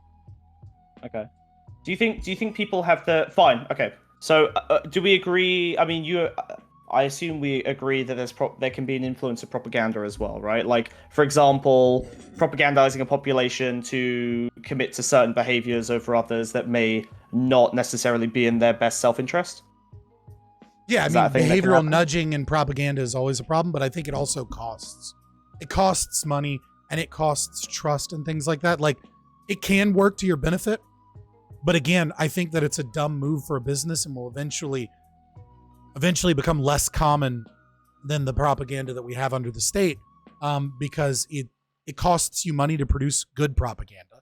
You have to hire artists. You have to hire like behavioral nudging experts and things. Okay. What and then about... eventually people figure out that you're doing this, and then people lose faith in your company, or out of principle won't shop with your company because they know that you're doing this. And so that's a financial loss as well. Here's the problem. Propaganda doesn't even need to be intentional anymore, right? Like algorithmic propaganda, just by the mechanisms inherent to those systems, you will have more and more extreme and radical. I think one of the best examples of this is a bunch of European political parties banding together, sending a letter to Facebook saying, you need to sort your algorithm out because we're literally having to provide more right-wing policies in order to do better on Facebook, which is our major political infrastructure for like contacting our voter bases. You are affecting the politics of Europe just by algorithmically encouraging more extreme messaging and behavior because it gets more likes, clicks, reactions, whatever. So like, there's clearly other incentives at play beyond just political polarization. I think is in large part increasing because of social media echo chambers and things like that. Yeah, sure. So if my only goal is to increase the amount of time that you're staring at Facebook, and a externalization of that it's an externalized cost is propaganda is created, right? That has a negative influence on society. Like, how do we solve that in this system, right? Like, there's no infrastructure in place to prevent that from happening, because again, this institution is so large, it benefits from the network effect. Maybe it will be innovated and destroyed in 30 years, but 30 years of propagandistic damage is a shitload of fucking damage. We've seen what happens when we have 5 to 10 years of it. You get people going straight off the deep end into their entire own realities. Yeah. I think a good comparison in a way that we can look at it in the past is junk food. I think junk food is very similar to the issues that we have in social media. Obviously, social media affects, politics in a way, right? But follow me through, right? When junk food, especially like the green energy revolution of the 1970s and corn, right? And using so much corn in our products here in America, that it has destroyed the health of America. I mean, just look at the average American versus the average person in Britain, right? Like, we're a much fatter people because of government as well as corporate influences in junk food. And it's a serious problem. And it's probably destroyed Gen X and millennials in terms of their health in many ways. And it kind of works in tricking your brain, right? Because our brain likes carbohydrates because it's quick energy and it's very easy to break down for adenosine triphosphate as opposed to fats and proteins that require similar to our inherent desire for like habituation and then radicalization, right? And extremification of the thing that we were used to in terms of like political propaganda. I think there's a lot of similarities. Yeah. And I think there's a lot of similarities too. And it's like, well, how do we deal with junk food? This kind of forces me to go back to the philosophy, which is that like people have a right to buy junk food if they want it. And it kind of also points to the leftist anarchist perspective of coercion, which is that, individuals as rational actors, how rational are they when they're addicted to sugar, right? Like, are they really making a choice, or is their choice influenced by their subconscious addiction to a product? And so how do we deal with that in society to make a happier, healthier society? Well, I would say philosophically that you don't have the right to use coercion or aggression to stop people from doing that, but that there is an information failure here, which is, 20 years ago, especially, people's complete lack of awareness of what healthy food is and how to eat a healthy lifestyle, how to eat cheaply, how to cook effectively. Many poor people are buying junk food because it's easy and convenient and spending more of their money on junk food than they would actually spend if they actually just cooked and prepared their meals, which would be cheaper and better for them and better for their health. So I approach the two the same, which is to say that, there's a market void there for good information because there's individuals that want that good information. Education is a product that can be sold, that can be sold via nonprofit organizations, maybe in some ways, charity organizations, but also through businesses that, and local communities and, advertising. There's a lot of ways the market can work together towards trying to sell this information. I would say that the government has done a poor job. Now, hierarchical structure of an anarchist community that believes in personal property as opposed to private property, are they less likely to engage in junk food than AnCapistan? Probably. And are they less likely to allow dangerous kind of influences of political propaganda over social media than AnCapistan, at least in the short term? Probably. I have no problem ceding that. I don't think that that's necessarily an issue. And I do think that it is a problem, but it comes with certain benefits. I think that the market is likely more effective long-term than a heterarchical structure, because they'll lose out on those benefits and not actually be able to think of ways to do it in a scalable, effective way that's positive towards innovation, growth, GDP, etc. But in the short term, I think a heterarchical anarchist society is likely to do that. I do want to point out, though, that anarcho-capitalism is not about AnCapistan. And that is a big misconception that a lot of edgelords... Did I mention AnCapistan or... No. I mentioned it, and so I want to kind of inoculate a little bit here, which is that that's fine. I'm treating you as I'm treating you as these are the rules for me to progress society. In the same way that I'm not going to be talking about some like Star Trek utopia at the end of this. I'm going to be speaking to principles that I think help us arrive at something closer to that, right? So I think the most AnCap societies that exist to this day, I mean, apart from Tehran, which is actually anarchist, you know what I mean? But it's an indigenismo, anarcho-mutualist, anarcho-environmentalist, all kind of wrapped together. Tehran's a special and weird case. You know, and obviously there are historical examples like Kospaya, but today the most close would probably be American religious groups. The Beachy Amish, the Mennonites, oh God, I can't think of the name in Canada. These conservative tradcon groups that voluntarily associate are those groups. And I think that they would probably have similar beliefs in the way that they do these things, in the way that they voluntarily choose to rid these things that they find negative. Is it voluntary? From society.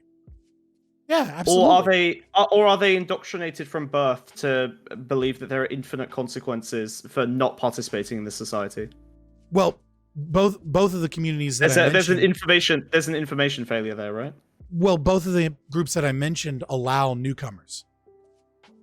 Sure, but you couldn't say that those individuals are indoctrinated per se.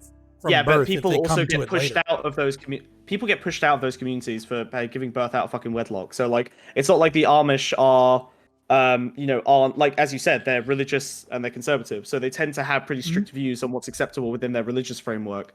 I don't think, really speaking, I don't think you could say that they're voluntarily associating. I think that ultimately, but maybe we would agree on the coercive impact of religion. But in my mind, if you're raised from birth to believe that there are infinite physical consequences for not obeying society in a particular way, I think that's probably the most powerful form of coercion you could possibly inflict on someone. So in the same way Amish, that Beachy Amish have a rite of passage that most of the men, a lot of the women don't, and I do think that is unfortunate, and that there are obviously things that can be made better about these communities, but the men go out into the world.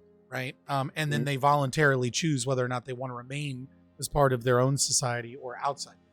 Beachy Amish also work jobs out in the world.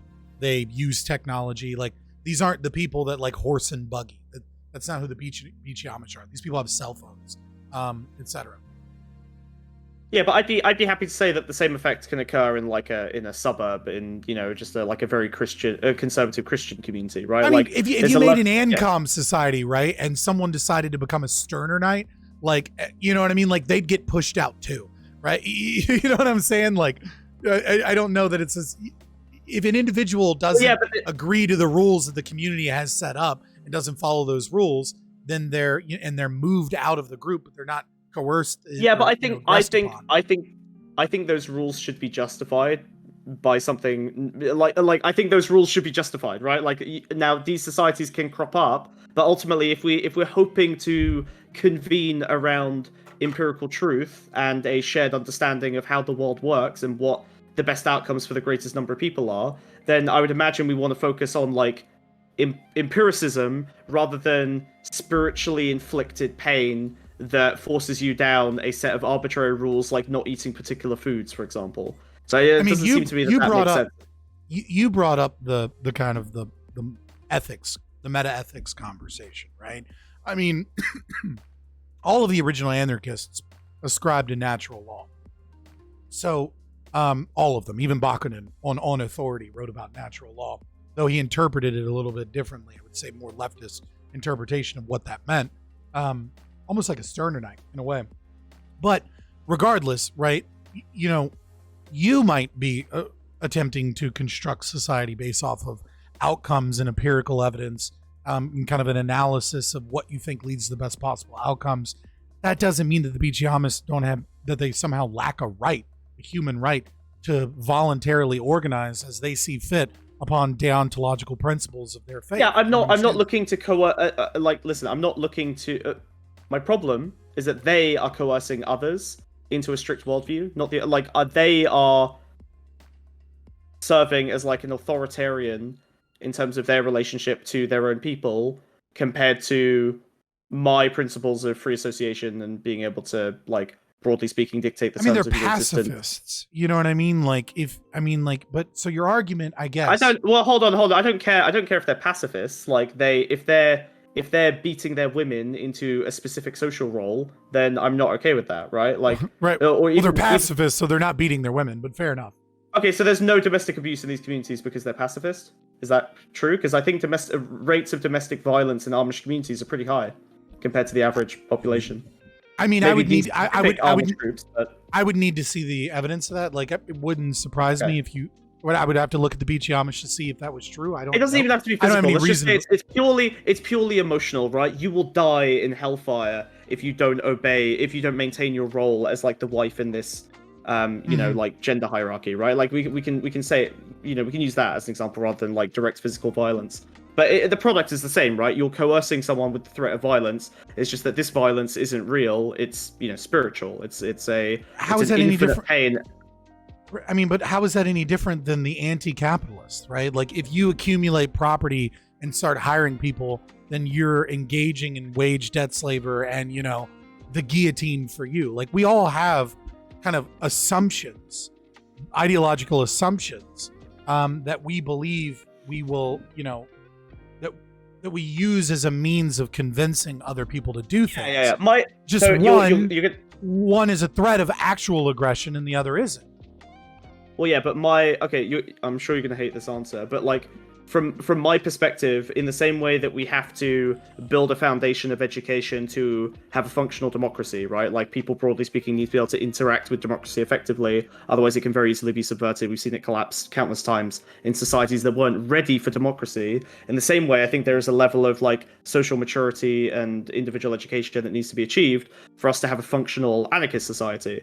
So the desire for that coercive power over others needs to be something that becomes far less common. And that makes sense, right? Because in a capitalist society, we do preach this idea of, hey, if you're successful, you'll have lots of power and wealth and respect and status and whatever, all this other stuff. So we educate people to desiring this goal by stating that this goal is, incredible. In the same way, I don't know, Romans would desire military conquest, and we don't really perceive that in the same way today, right? Like, you'll probably be surprised, but the channel name is Fabian Liberty, right?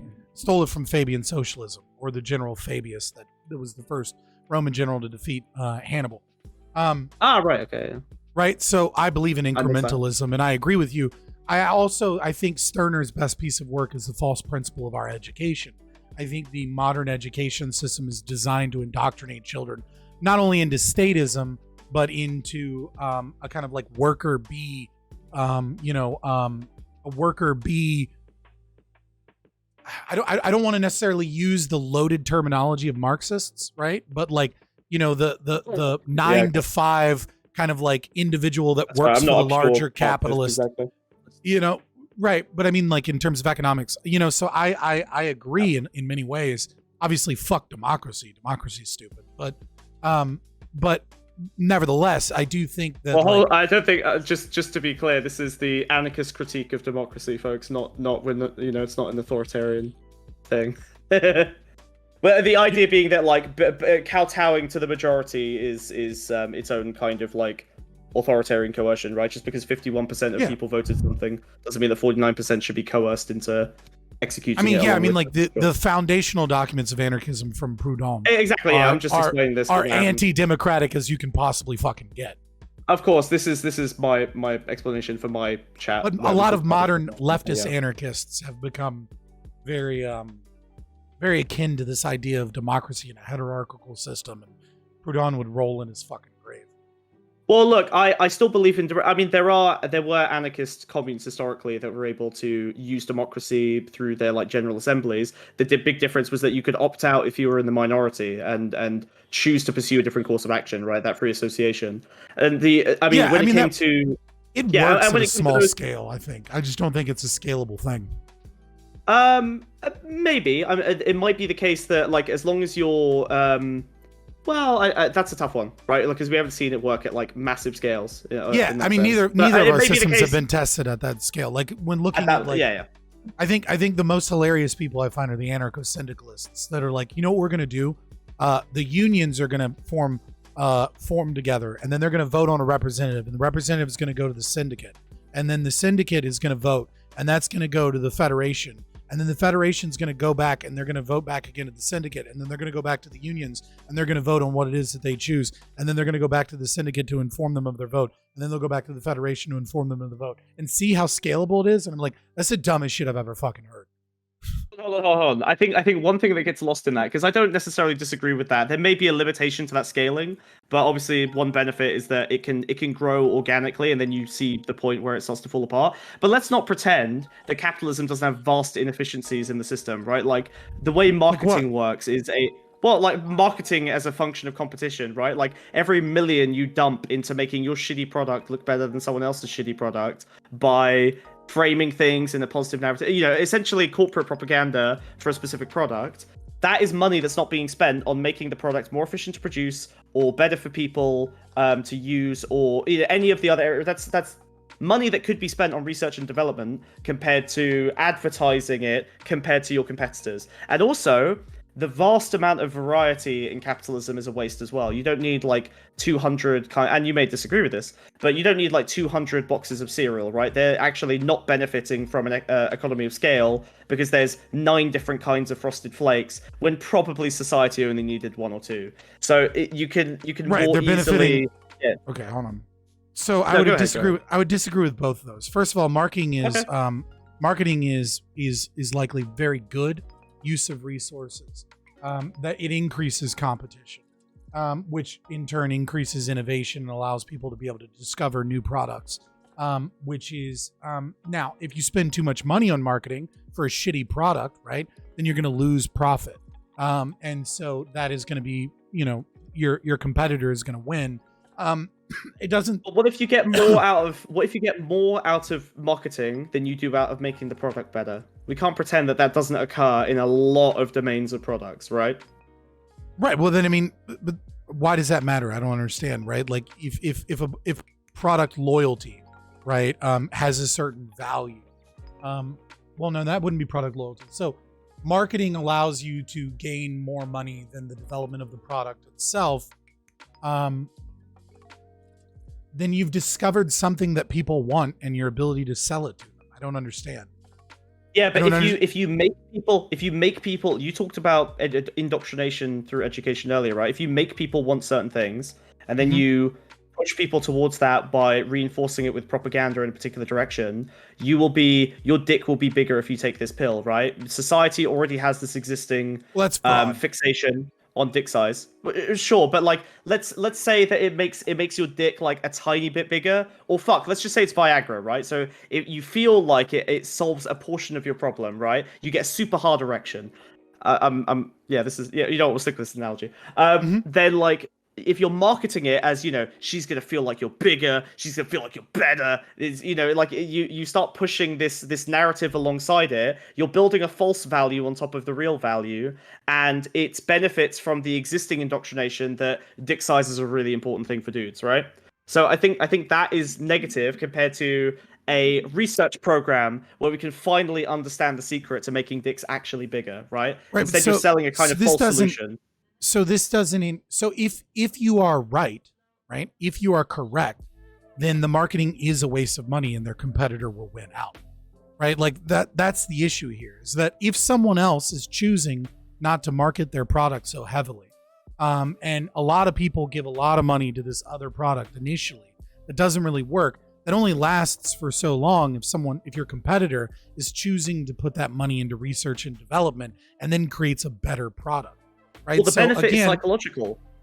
Right, but it doesn't matter. Like eventually the other product wins if it is indeed better in a significant way, if that money would have been better put towards research and development. This is the problem, the economic calculation problem, right? Is that like there is this high-minded idea that like some form of organization, be it democratic, be it state, be it hierarchical, however it is able to better determine proper resource allocation than the market. And this is just provably false. It's not. Like you have to spend, this is the Hayekian kind of distribution. You have to spend money to determine, a relative price equation and research these things. And that is wasted money. Whereas the market, and you say the marketing is the wasted money here, but if that, you don't know whether or not that's actually true, because you don't know what that money put into research and development would produce as an outcome. Well, remember that it would produce a significantly better product. Remember it doesn't have to just be a better product. It could be more efficient. It could be money spent on, I don't know, better wages so that you can get better talent, so that your company can expand more effectively and provide a quicker logistical service. All these things, right? But the market handles all of that. Well, you can say that, but like, and on average, the market might be a pretty good approximation of those things. It's not going to be flawless, but on average, it might be. Yeah, no, we don't live in an evenly rotating economy. Yeah, absolutely. I agree. Okay, great, fine. But my problem is that even if the average broadly ends up okay, you're going to end up with these pockets of fuckery, right? You're going to end up with these entire domains. Okay, right. I'm not okay with that. I think that you can build a system that avoids these pockets of fuckery more effectively than the free market. I know you're going to say no, because obviously you're an anarcho-capitalist. Right. So this is a fundamental agreement. I agree. I agree that I am not a utopian. Like, I agree that like the system that I put forward is not one that I think is better, right? It is a moral foundation of what you have a right to do. Dude. We're back to, okay, fine. Like, if your final word on this is just, I don't believe this is a better system, it's just a more moral one, then I think that might actually be like, well, a more moral system is a better system, and I do think that it leads to better outcomes. Right? Those are just cherries on top. Then let's speak to the outcomes, because I've just said that I think it leads to a worse outcome, which is that you're ending up with these pockets of like. Actually, the original reason we went on this tangent is because I was comparing the inefficiency in this system where you have to do a lot of civic engagement and spend a lot of time and effort on communicating between these different, scaling democratic groups, to the inefficiencies that exist in capitalism. And, money being dumped into marketing or externalized costs being eaten by like the local community who don't really have a way to like deal, I don't know, chemical. Walmart is dumping clothing dye into the rivers, killing fish or whatever. Like, pause, because this isn't a throwaway for me. I'm really passionate about this. The state and the Environmental Protection Agency and things of that nature afford so much fucking protection for corporations to engage in damaging the environment. And the main way that people go, but the Environmental Protection Agency regulates it. It's like, yeah, but they also grant legal immunity. I agree. They grant legal immunity. Like, no, you ought to be able to sue those companies out of fucking existence. Okay, but again, suing takes, like, here's the problem. Every single solution you have involves someone with enough resources to execute it, and the knowledge and like economic stability and time to execute it effectively. How does yours not? Because we're not putting anyone. Well, hold on, because we're not putting anyone in a position of monumental power over others, such that you need monumental power on the other side. How are you going to stop me? Fucking break it apart. How am I going to stop you? I go off into the woods with a group of 1,000 people and set up AnCapistan. What are you going to do? You going to come kill me? I don't know. Are you going to be aggressive first? No, I'm just going to go live voluntarily and not do anything with you except maybe one of my people comes in with a wagon and says, hey, we grow amazing tomatoes over in this place. Would you like to trade some of our tomatoes for your shit? Nothing will be, everything will be us living in our own little fucking world, right? By our own fucking rules. And we're not going to do any of that stuff. What happens when AnCapistan grows to where eventually we're polluting your water? What are you going to do? I think that you're going to kill us before we get to that point? That's a tough one, dude. The reason this is difficult is because I think your structure is better at executing external oppressive force, right? Like, you guys are just going to be better at like being violent, abstract or not, to an external community, because my community is, in theory... Let's give you everything. I disagree with that, but let's just... Or maybe it's better at it. Sure, whatever. I'll take that. I'll take that dump. If you... Hold on. If you have a... So better oppressor. Yeah, you're right, but you've got, let's say you've got, you've got fucking, I don't know, you've got, I had this argument with Taftaj, so kind of similar. No, let's not get away. Let's get away. Let's stay within the domain, right?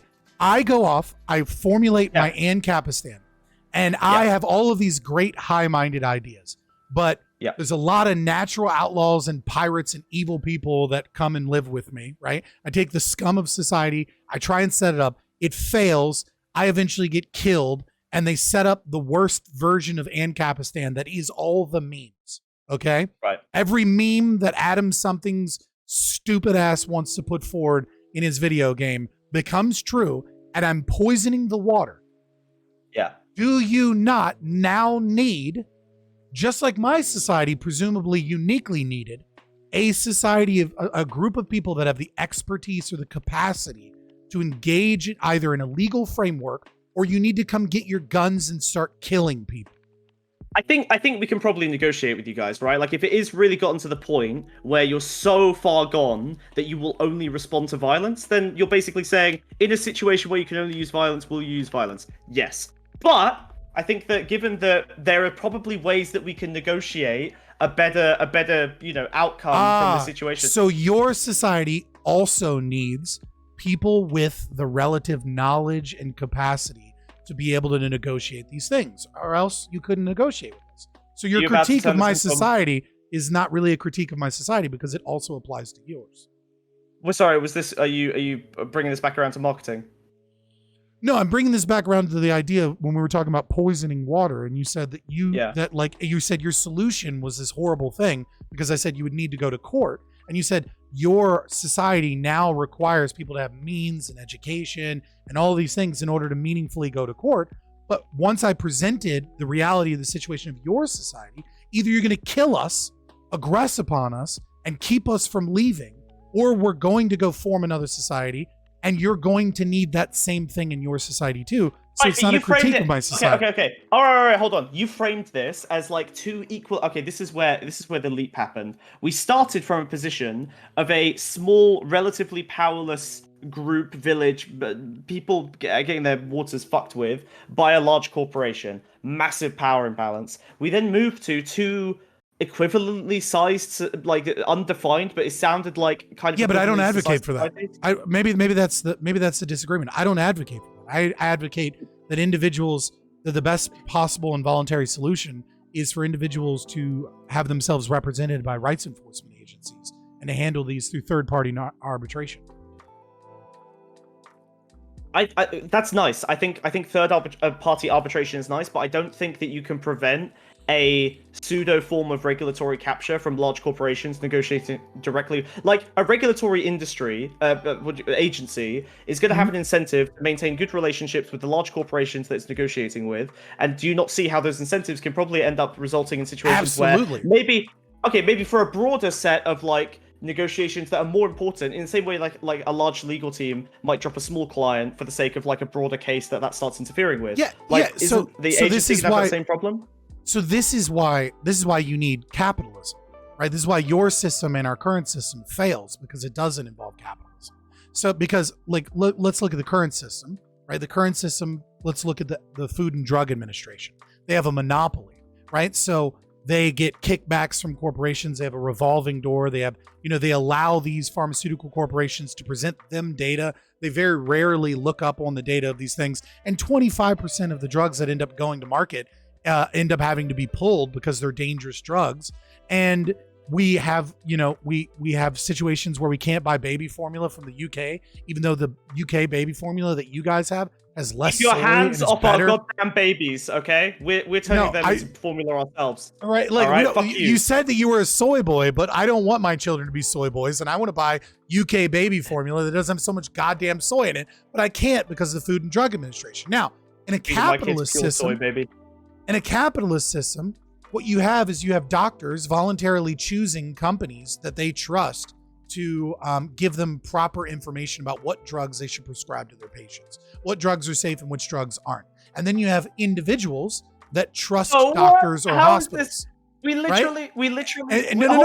I'll finish, right? Okay. And so what happens when one of those, when regulatory capture occurs, is that the trust is gone and it's no longer providing good information. And so the entire economy is able to respond by allowing a competitor that has more trust in it. I think the same thing happens with third-party arbitration, where companies can gain regulatory capture in the short term, but it's a bad thing for a company to do because they lose tens trust. Of thousands of people's lives have been fucked by this point already. And the FDA does the same thing. This is the problem. I think frankly, I think this is almost like the heart of the issue, which is that your entire model is reactive to the devastating suffering that ends up occurring. I already destroyed this point before. Oh, yeah? Yeah? How? What was the... Because you were critiquing me about the Walmart example and talking about over time, that's all fine and dandy, but currently people are suffering. And that and that you're saying that people will do the good behavior because they're disincentivized because in the future eventually this they're behavior incentivized towards doing good behavior via capitalism. But capitalism is an amazingly moral, positive incentive structure. Every way you try and stop capitalism, you engage in this evil way of trying to force bad outcomes on. Okay, if I drop the scrap clothes, you can drop the good, moral, evil, loading on your capitalist shit. Right, but this isn't a rhetorical device. Like, I legitimately believe anti-capitalism. I know you believe it. I know you believe it. I'm trying not to go as hard on my side so that we can have a reasonable conversation. Fair enough. You yourself mentioned the the time preference, right? Like, I think there's a reason that people want things now, right? Like, there's a natural... time is one of these things that we have very little... It is coercive. It's something we have very little control over. We have a very limited amount of time on Earth. It's not coercive. Now it's better than... I would say that nature is coercive, so if we disagree on that, fine. But it's something out of your control. You can say that, but I think if you... Again, we can agree on a different word if you don't like that word. But I think that coercion as a label for all the things that influence you and restrict your freedom, I think we can say there's coercion that's man-made, there's coercion that's natural. I think starvation is coercion, right? It's not meaningless, it's just a label for the thing influencing your behavior. I don't know why you would say it's meaningless. It's just broad. Right. It's broad in general. Right. It would be like saying, socioeconomic, that's a meaningless term. It means too much. No, it's just the reason I say that your definition of coercion is meaningless is because your definition of coercion talks about every form of subconscious behavior, every form of thought process that are beliefs. All beliefs are a form of coercion if they're if our rationalization becomes post hoc. Environmental factors that limit or change our choice in any regard are coercion, right? What ends up happening is there is no such thing as a choice that does not involve a majority form of coercion. And thus, the limiting of coercion or being against coercion is a stance that is against the existence of humanity, because all choices, by your definition, become a form of coercion. I was with you. And so it's meaningless. Yes, hold on. Yes, so when I say something's coercive, you just go, yeah, everything's coercive. So what? Of course. I agree. Well, no, it's not so what. It's you've just done a wonderful job of explaining my position, and categorizing coercion into things like environmental and social and natural and all of these different categories. And then I think you and me, because we both seem to be, I hope, smart dudes. Okay, I'm trying real hard here. Maybe you feel the same way. We can look at these different coercive elements because we both don't like coercion. And we can say, okay, how can we reduce natural coercion? I think you are. I think you are an incredibly intelligent person, and I would also like to point out that intelligence and wisdom do not correlate. Oh, okay. Well, you big dumb. So forget dunked. All right, I can do that too. No, you seem like a smart fella as well. I appreciate that you can take shots. You're the least annoyingly serious AnCap I've spoken to ever, which is they're so fucking self-serious. It drives me crazy. Not that there aren't people on my side of the aisle with the same problem. It's just, okay. AnCaps and libertarians usually come from three perspectives. Number one, they got into Austrian economic theory and through economics discovered anarcho-capitalism, which means they're autistic. Number two, they're teenage edgelords online and they picked whatever would piss off the most amount of people. And they're like natural outlaws and they're not really representing anarcho-capitalism. And then number three, like me, they were a socialist and they were dragged kicking and screaming through the theory into it, which more often than not also leads to autism, right? I'm one of the rare non-autistic AnCaps that focused my education in psychology and sociology. Okay. That's a fair spread. Okay. So look, I do think I think on this coercion issue, like I do think everything's coercive, right? Like, and I don't think it's a useless term because I'm not saying all coercion is good or bad. I'm saying I want to reduce coercion. Okay, you know what? I can analogize this, and maybe you'll disagree with this as well. I'm a vegan, okay, and I want to reduce suffering wherever it is practicable and possible. All right, like I'm serious. My co-host is in the room. He just said something funny the moment you said I'm a vegan. Oh, wonderful. Okay. Anyway, so like I'm trying to reduce this broad thing that obviously has lots of different categories as effectively as possible. And I would apply the exact same principle to coercion, right? What are the big mechanisms? Sure, fine. If you don't like that word, I'm using colloquial language because I'm not philosophy brain. This aim, right? All right. I'm trying to reduce coercion as much as possible. What are the biggest, most solvable, most obvious mechanisms of coercion that reduce people's freedom to make truly, genuinely free choices? Whatever the philosophical big brain term for that is. Yeah, this is freedom or whatever. I don't know that I really want to get into the philosophy bro section of this. Fair enough. I don't either. I kind of want to just describe why I think of coercion that way. Just as a very simplistic dismissal from me. The problem that I have with consequentialism is that when you justify the norms of consequentialism, you can justify anything via subjective analysis of whatever it is that your goals are. And I don't find it to be a valid form of normative ethics because of that. You know, people bring up the idea of like, would you steal a penny to save the world? And I would say like, no, that's wrong. Because theft is wrong. And they go, see, look what a monster this person is. They wouldn't do that. And it's like, okay, well, let's normalize this. Like, would you kill one person to save 5 people? Right. And then it's like, well, that's the norm. Like, would you commit an act of aggression? And then you do it over and over and over again. And what you've done is by saying it's morally justifiable to steal a penny to save the world, you've said taxation is morally justifiable. Property theft is morally justifiable. Slavery is morally justifiable. Like, when you take these things to their natural conclusion over the long term, right? And you make it a moral norm. Well, the moral norm is that you can do anything based off of your subjective analysis to the best of your knowledge on the categories that you deem most important, will allow you to do things such as theft, killing, starvation, resource allocation. It doesn't matter what it is. And so I just don't think it's a valid form of ethics. Well, okay. I mean, obviously we disagree on this, but I think that embracing that subjectivity and accepting that like everyone's position is going to be coming from a subjective basis, but trying to convene around empiricism and reality to the best of our ability to like organize around that.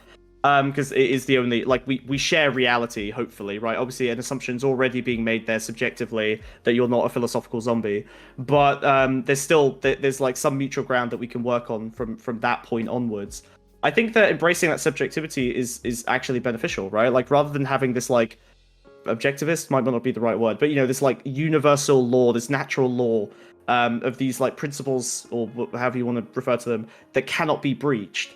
I think that implies a level of objectivity that it's like, I think your objectivity is subjective, right? Like I don't think that you can build any set of like moral foundations from an objective framework or from a.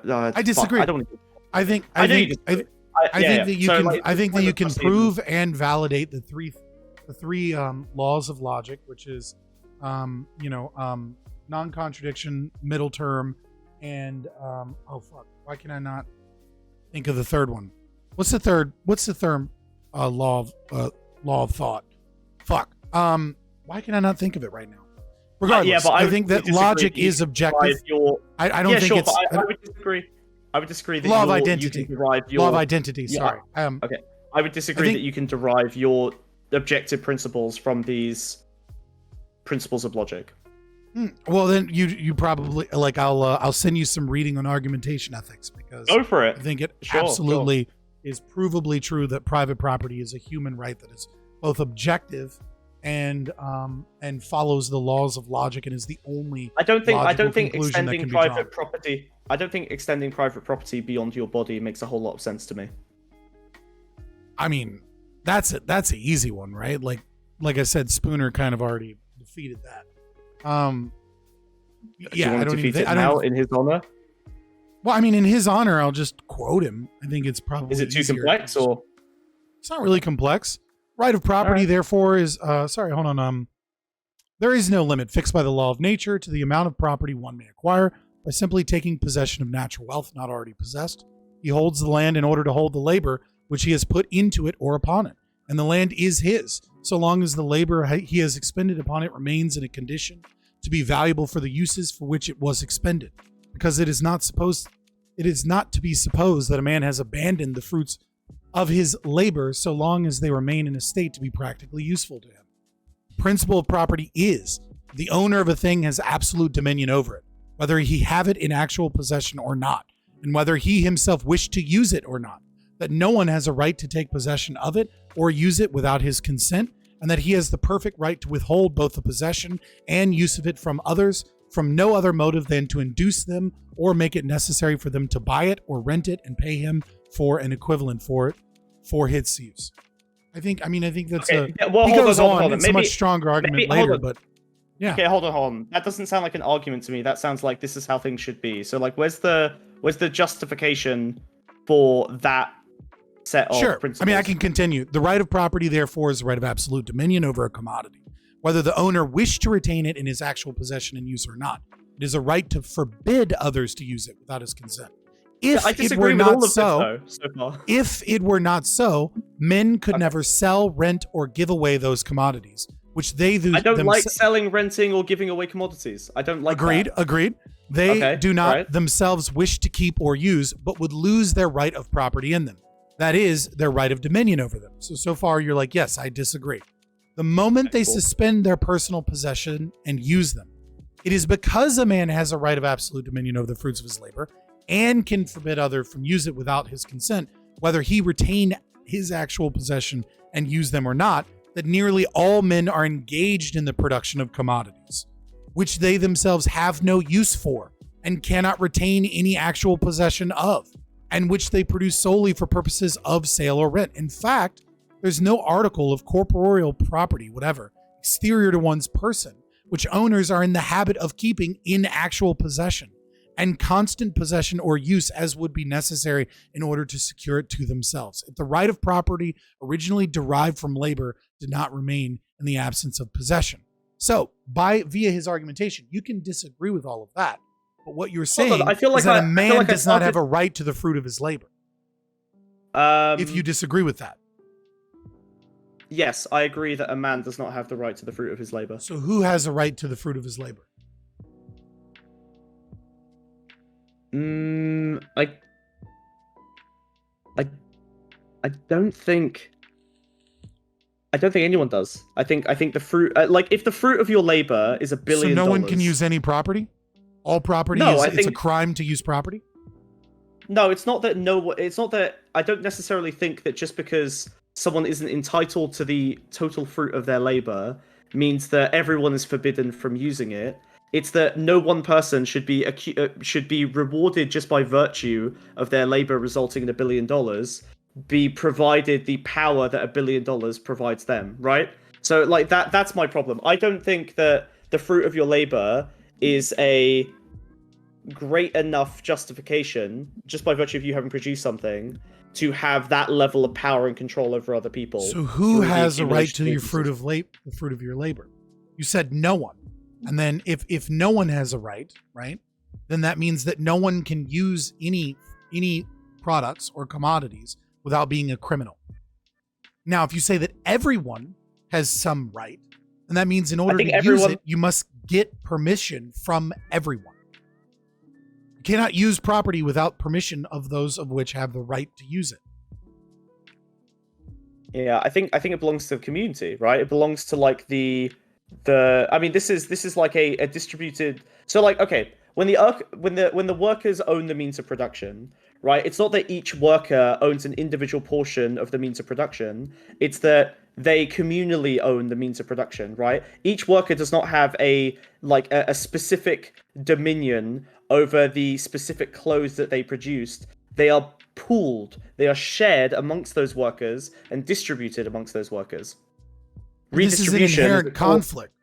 This is an inherent conflict creation mechanism of humanity, because in order for if there's no sole private property owner, it's communally owned, which I don't think is possible. And the reason I don't think that's possible is because if multiple people own it, right, then one must have permission to use that property from every justifiable owner. Well, we already have a mechanism to reach decisions for allocating resources communally, which is democracy, right? So just because if you're pooling your resources in a particular way and you vote on the usage of those resources in a particular way, then a portion of people can opt out, and a portion of the resources can be allocated back to them to use in a different way. But ultimately, the resources are going to end up with the majority. Like the majority of the resources will end up with the majority of the people who want to use it in a particular manner. You can attempt to try and properly distribute resources equally. Right? Okay. The problem is how much is something worth to an individual? The price is subjective. There is what is worth a lot of money to one person is worth nothing to another, right? One man's trash is another man's treasure. So there's no way to be able, even the property owner themselves does not know the value of their property until it's gone, and until there is some means by which you can determine what it is the amount of money or the amount of other property that they're willing to give up in order to get that property back. Well, we do have some price. We do have, and that price changes over time. Hold on. So we do have some foundational value, right? We do have some basic value. Like for some things are inelastic and some things are elastic, right? At a certain point, you'll pay anything for food. Food has a certain value because it's an absolute necessity. You can't avoid it. Same with healthcare. But nothing is perfectly inelastic. No, I agree. Nothing's perfectly inelastic, but around so you don't know the price. I don't know the price. Calculation problem. So you can't redistribute it equally. It's impossible to do. I don't think you need to redistribute it perfectly equally in terms of value. You just need to be able to. So now the individuals that opt out, right, of whatever communal democracy occurs, cannot have whatever it is that they're opting out of redistributed equally. It's impossible to do, and you yourself admit it.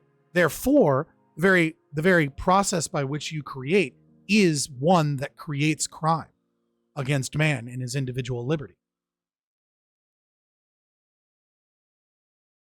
I think in a practical sense, that may be a crime according to some of your natural laws. In a practical sense, I don't think everyone can have everything they want, right? Unless we get to a post-scarcity society I don't really want to argue about post-scarcity. There's right no now, such post-scarcity doesn't exist, right? Like you could never have. Well, okay, assume there's enough food for everyone to eat, right? Then that particular resource becomes particular resource could be post-scarcity, but there will always be scarcity because there will always be the individual's like consciousness, which is a scarce resource. There will always be, yes, absolutely. There will always be, time is scarce. Obviously, there will be some components of when I use the phrase post scarcity, what I really mean is functionally let's say a block of Maslow's hierarchy of needs is provided. There's enough of it or enough of an excess of it that everyone can comfortably access it. Food, shelter, water, electricity, whatever, right? The basics of modern human existence. So that's what I talk about when I talk about post scarcity. As much as I try to avoid talking about post scarcity because it's utopian whatever. So if these like requirements are served, right? If communally we work level by level, getting everyone enough food to eat, which we already produce enough food for everyone to eat, but then we process it to because there's an incentive to make like luxury versions of food or turn 20 calories of human edible matter into meat or whatever.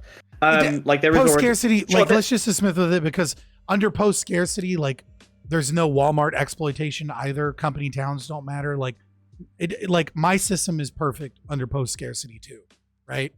Like the difference between our systems is that I think mine is more likely to achieve on the spectrum towards post scarcity. My system is more likely to get us closer to post scarcity than yours is because mine is okay. Right. So if we agree on that, I disagree. No, I just okay. Sorry, you said I would say the same thing about mine because mine doesn't have to worry about the economic calculation problem. So we come to the resources on innovation and technological growth and things like that yours simply can't because you have to face the ECP.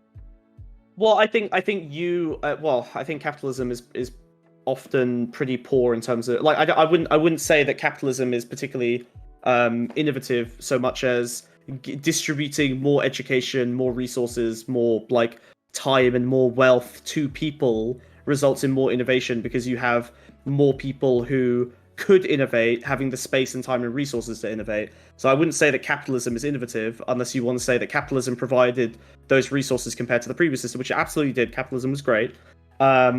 It's getting a little bit stinky now. But capitalism was very good at like providing a huge glut of additional resources to people. And I think that's what creates innovation, right? Which is why most of the innovations I just think free market capitalism is the system that does that best. It distributes resources most effectively. Because your system, yours doesn't solve the ECP. Do you think that's the issue? Sure. Do you think there is a system? Do you think there is a system or marginal utility for that matter? Okay. Do you think there is a system? Because currently we produce enough food to feed everyone, right? It's a logistics issue. Do you think there is a system that can do that? That can distribute that food?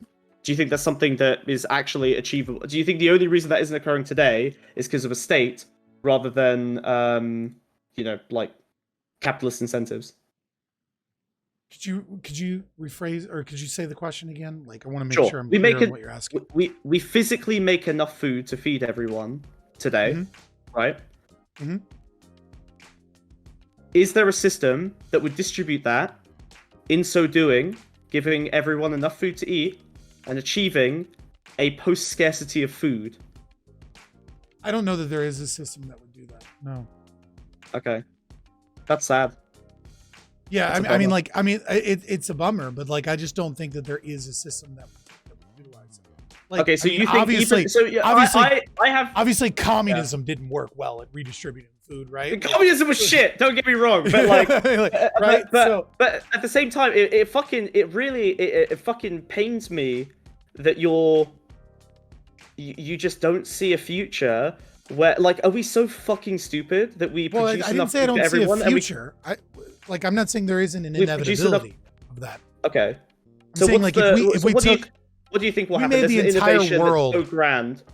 Right. I think if we made the entire world anarcho-communist, right? Or the entire world anarcho-socialist, or the entire world anarcho-mutualist, or AnCap, right?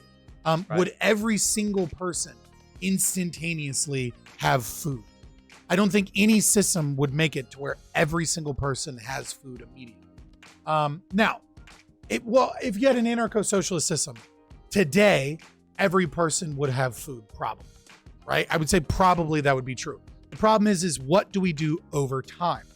And what I would say is that over time, if the whole world was made any of these, there would be some people without food, right? Some people would begin to starve, because I don't think any system is perfect at that, because there are people in, let's say, anarcho-capitalism, right, that would isolate, rebel, and would refuse food and would live in a desert, right? Like that, some people would not feed themselves.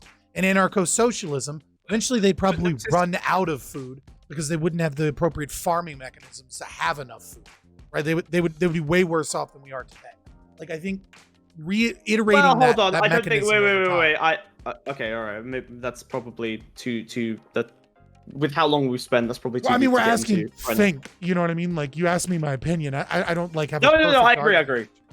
That's fine. I think that I had a point. I think that distribution problem is solvable with logistics that we would have access to today if it wasn't for capitalism's unwillingness to optimize to include external harms, externalizations, right? Like the sub. That's not capitalism. Name one. Just name one external harm that capitalism isn't best at dealing with. Sure. We produce, I don't know, 1 billion people worth of food when it comes to like soy, but then we feed 80% of that soy to cattle, which is incredibly inefficient because people are more willing to pay more money for meat and make it more profitable than they would be for the soy, because soy is less delicious. The problem right? with your example, the problem is that your example is based upon the current economic system that produces that much food to begin with. Without capitalism, we wouldn't have that much fucking soy. We wouldn't have that much to feed the animals in the first place. Well, sure. Capitalism is fantastic at producing a glut of resources, but then it distributes them unequally. So clearly, we have to bridge this gap, right? Like, we have a system that produces a lot of resources, but then it fucks it up and refines them into more and more and more luxury goods, even as people at the bottom of the chain are fucking starving, even as, millions of children in America are missing meals. People are eating lovely steaks in the middle class. Right. Like, but what I'm saying is that, the problem is that there's an assumption. Now, I don't know whether or not the assumption is correct or not, right? Like, I'm not saying that the assumption is automatically false. What I'm saying is that you can't make that argument, because that argument is the foundation of that argument. I don't know why I couldn't fucking think of the right word. Of that argument is based off of the current economic system that produces that much soy to begin with. Like, we have some examples, but I don't want to be unfair, uncharitable, and be like, look at Lysenkoism. I don't think you're advocating for that, right? You're advocating for something different. There's no guarantee that whatever system you're advocating produces that much food to begin with. But my bias would say that it wouldn't. Your bias would say that it would.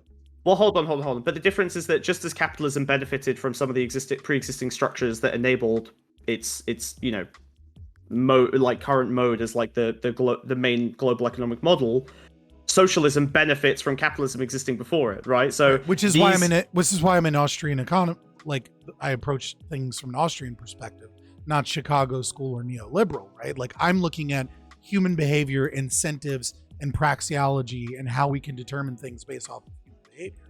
Like, I agree, the current systems are also not capitalist, and they also developed from all kinds of horrible things, right? Like, capitalism and its instantiation in Europe, for example, began with like creating an underclass of fucking slaves for the nobles, right? And like, that wasn't capitalism. I won't call it capitalism. We've never had capitalism. Maybe in some small isolated communities that I'm unaware of, but we've never had a large scale version of capitalism. We've just had, things that go towards an asymptote of capitalism, because capitalism cannot exist in the presence of a state. It's impossible to have a state and have capitalism. The two can't work together. Well, it's impossible to have a state and have communism, right? Like, I agree that like the state interferes with my ideal. I think Bakunin was correct in his assessment of communism. That what Marx and Engels were really advocating for was state socialism and called it communism. And there was this utopic vision that it would one day turn into, what is it? I don't want to say vulgar. That's not the right term. It was high communism and low communism. That what it really was advocating for as an ideology was low communism. And that is the reality of communism. Communism is simply a flawed system because it relies upon low communism turning into high communism. It's a utopia. Oh yeah, and obviously I disagree with that, right? Like I don't think that I think that once you establish low communism, the end result you'll never see high communism. Low fascism. Yeah. Exactly. Yeah. That's gonna be a disaster. Yeah, absolutely. Like I don't like consolidating power in that way. But I still think that aiming for the classless, stateless society is something that's worthwhile, right? Like that utopic vision may be difficult to strive for, but pushing towards it will have benefits along the way. And I think the major benefit, and the way I describe it, sorry to go back to this, is to reduce those mechanisms of coercion to maximize genuine freedom as much as possible, right? Like, have you ever heard of Jason's triangle? No. I'm in wrap up phase. I'm not trying to go to hardcore debate, bro. You should check out Jason's triangle. It comes from sociology of economics. And basically, like any of these philosophical triangles, the idea is that like you must put a position somewhere in the triangle, and you can't have a purity of all three, right? And so you can't even have you can only have a purity of one. You can't have the impossible triangle. Yeah. Right. Okay. Except the three portions on the triangle are meritocracy. One is parental rights, and the other is right meritocracy, parental rights, and then the third one is equality of opportunity. Yeah, I only care about equality of opportunity. Fuck parental rights. Fuck meritocracy. Let's go. Right. So in order to have equality of opportunity, you must make it to where every single person is educated exactly the same, given exactly the same values, and your children belong to either a state apparatus or like the community. Yeah, obviously from like a spherical cow, sure. Like obviously the reality would be that even growing up on different sides of a neighborhood, like purely the logistics of having two neighbors rather than one is going to have an impact. People will always be inequality. Inequality is a metric of reality, right? Like some people are just better, and they deserve more because they're better. The only addition I would obviously I don't agree with that, but the only addition that I would add to that is that in the grand tradition of anarchism, this process of A/B testing different solutions based on people putting their hat in the ring and saying, hey, like this group of people wants to try this form of education, this group wants to try the other form, reconvene, see which one we feel works better and whether anyone's opinions change. No, all right, keep testing, like a kind of scientific process of political iteration. The thing is that like, I hate consequentialism, right? But what I don't hate is going towards my values or my goals and doing a consequential analysis or an empirical analysis, I should say, better yet, right? To find out what works best towards my goals. The problem where we're going to divulge is that you use it as an ethical system that I think is evil. And I would say that you can go towards your values and goals so long as you're not doing things that are unjustified. And theft, aggression, and destruction of private property or anything against that, I would say is unjustified. But in terms of like what's best to educate, right? Like I absolutely agree that we should means test education, as individuals to try and determine what is best and what matches our values most. And if your community wants to set itself up with a certain set of goals and aspirations voluntarily towards that means, then be my guest. Like, just don't steal people's shit and don't aggress upon them. Well, I don't think people have shit. So that's the fun. I think that's really the baseline, because it sounds like your natural laws are based on the idea of private property, and I don't feel like there's a real there's like an inherent value in the ability to accumulate private property. You own yourself. I own myself, yes, but I think beyond that, I don't own pieces of the world beyond my own body. Okay, right? So you own yourself. Okay. Yes. That means you can do what you want with your body, so long as you're not. infringing upon someone else's self-ownership, right? Like so long as someone else's body, Right. So you go out into the woods and you chop down some trees, right? Mm-hmm. And then the community decides we need more firewood. You don't own that firewood. The community owns that firewood. Mm-hmm. Problem with this is that you've just agreed to slavery and you've just agreed to go against self-ownership. Because if they take your firewood for the community, they can't decouple the labor and what you did with your body with that firewood. It's impossible. And they can't pay you a fair sum unless you voluntarily agree to it of something else, because the value of that firewood and the value of your labor, as you already agreed, is subjective. So you either agree to enslavement and you agree that people do not have the self-ownership principle, they don't actually own themselves, or you become an AnCap. Those are the only two options.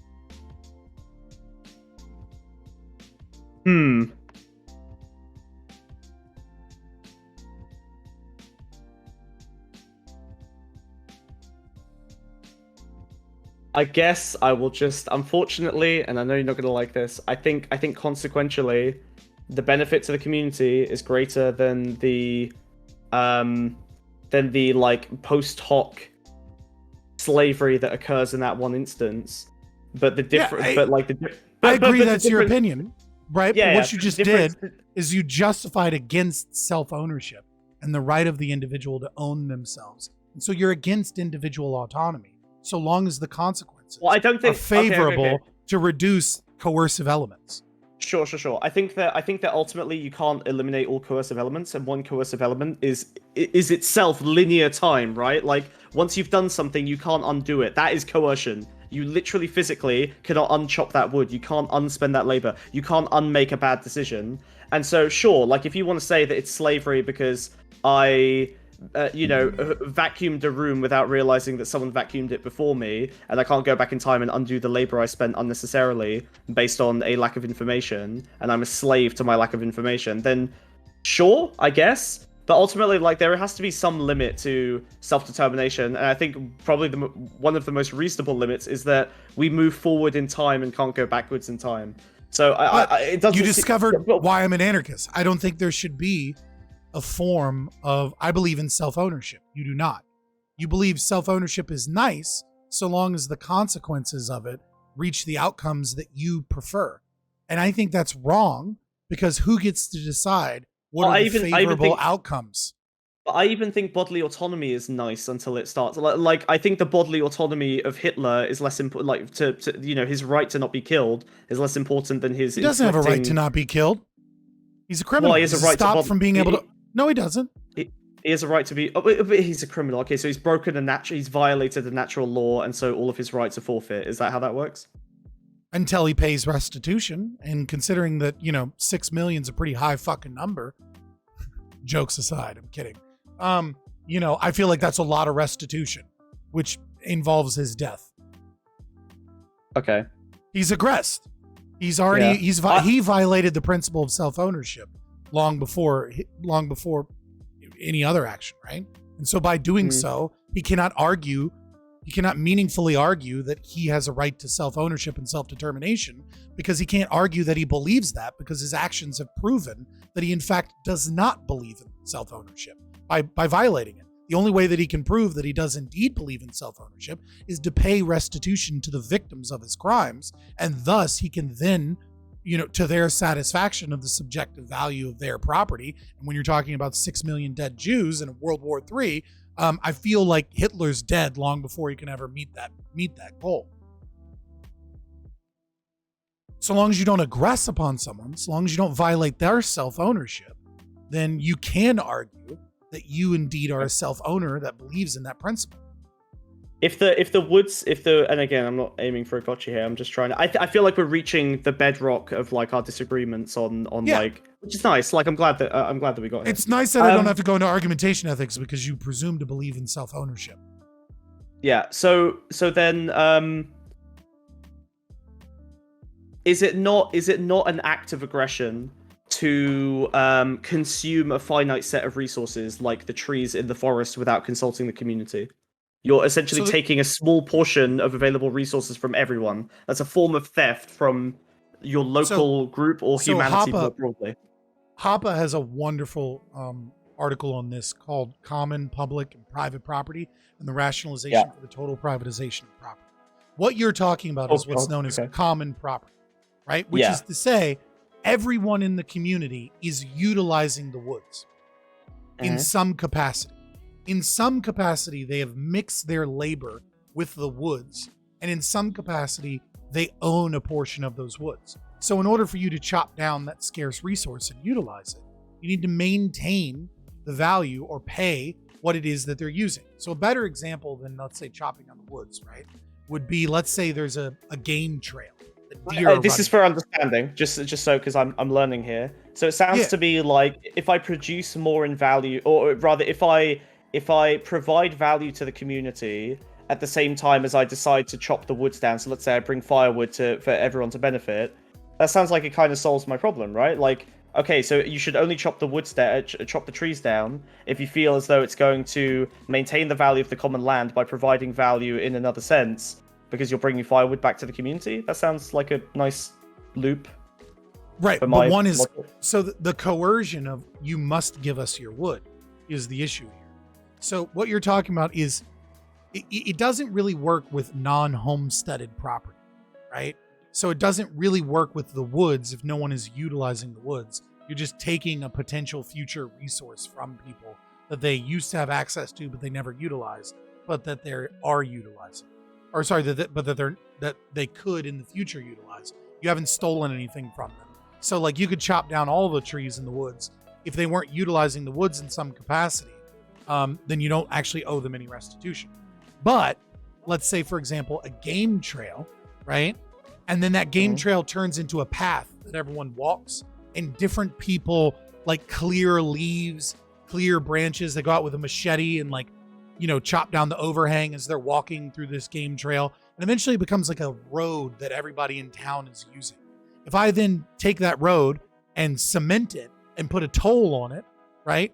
I have to maintain the common property rights that existed before, because there was some form of mixture of labor of their bodies with that property beforehand.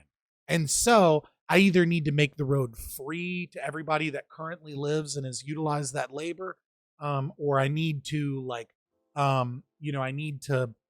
there needs to be some form of voluntary agreement for me to be able to do How long does this last? Is it just until the stakeholders in like the original, mixing the labor with land like die? Is that when you stop? Well, they could voluntarily, so you just have to maintain their easement rights, right? Because so that the property is utilized in the same way that they had before. Let's say you turned that into a mine, and like they can no longer use that property in the way that they were utilizing it before, then you must come with some form of restitution that either buys them out or maintains their rights. So an example would be build a bridge over the mine that people can walk through, right? Which maintains their easement rights and gives them the same functionality they had before. Or people voluntarily choose to buy out whatever their portion of that is. And that's up to them to decide. And that's the risk you take in terms of trying to homestead common property. It's not really that much of an issue at this point, because the overwhelming majority of property has a first come, first user at this point anyways, right? Like it's really more about determining who's the rightful owner, because there's not much of the earth that hasn't been homesteaded in some regard. But yeah. Like who's the initial owner? Like Northern Georgia belongs to Cherokee Nation. Sorry, America, but like Trail of Tears happened and those motherfuckers clearly homesteaded that property. Yeah, but they probably killed some tribe before that to claim that land. So, like, again, how far back does it go? It's kind of impossible to follow that. But those tribes don't really have an argument that they homesteaded the property. They just they just ran around and like used the game in the natural world. They didn't really homestead.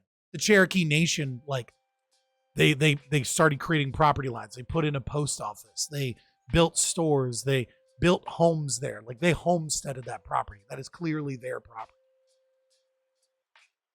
Okay. Maybe I missed it in your explanation, but I still don't see how that resolution isn't satisfactory. The idea that as long as you provide value to the community that you're taking from a common resource, then, and obviously there could even be disagreement on that value, and that's when You know, you would throw together your weekly, general assembly and say, hey, like this guy chopped down some wood and brought it to the community. Did we? But that was a really nice aesthetic tree that we gained some like real nice. The kids used to climb on it, right? So are we happy about that happening? No. Okay. Well, then let's agree that. Well, do you live in doing that in the future?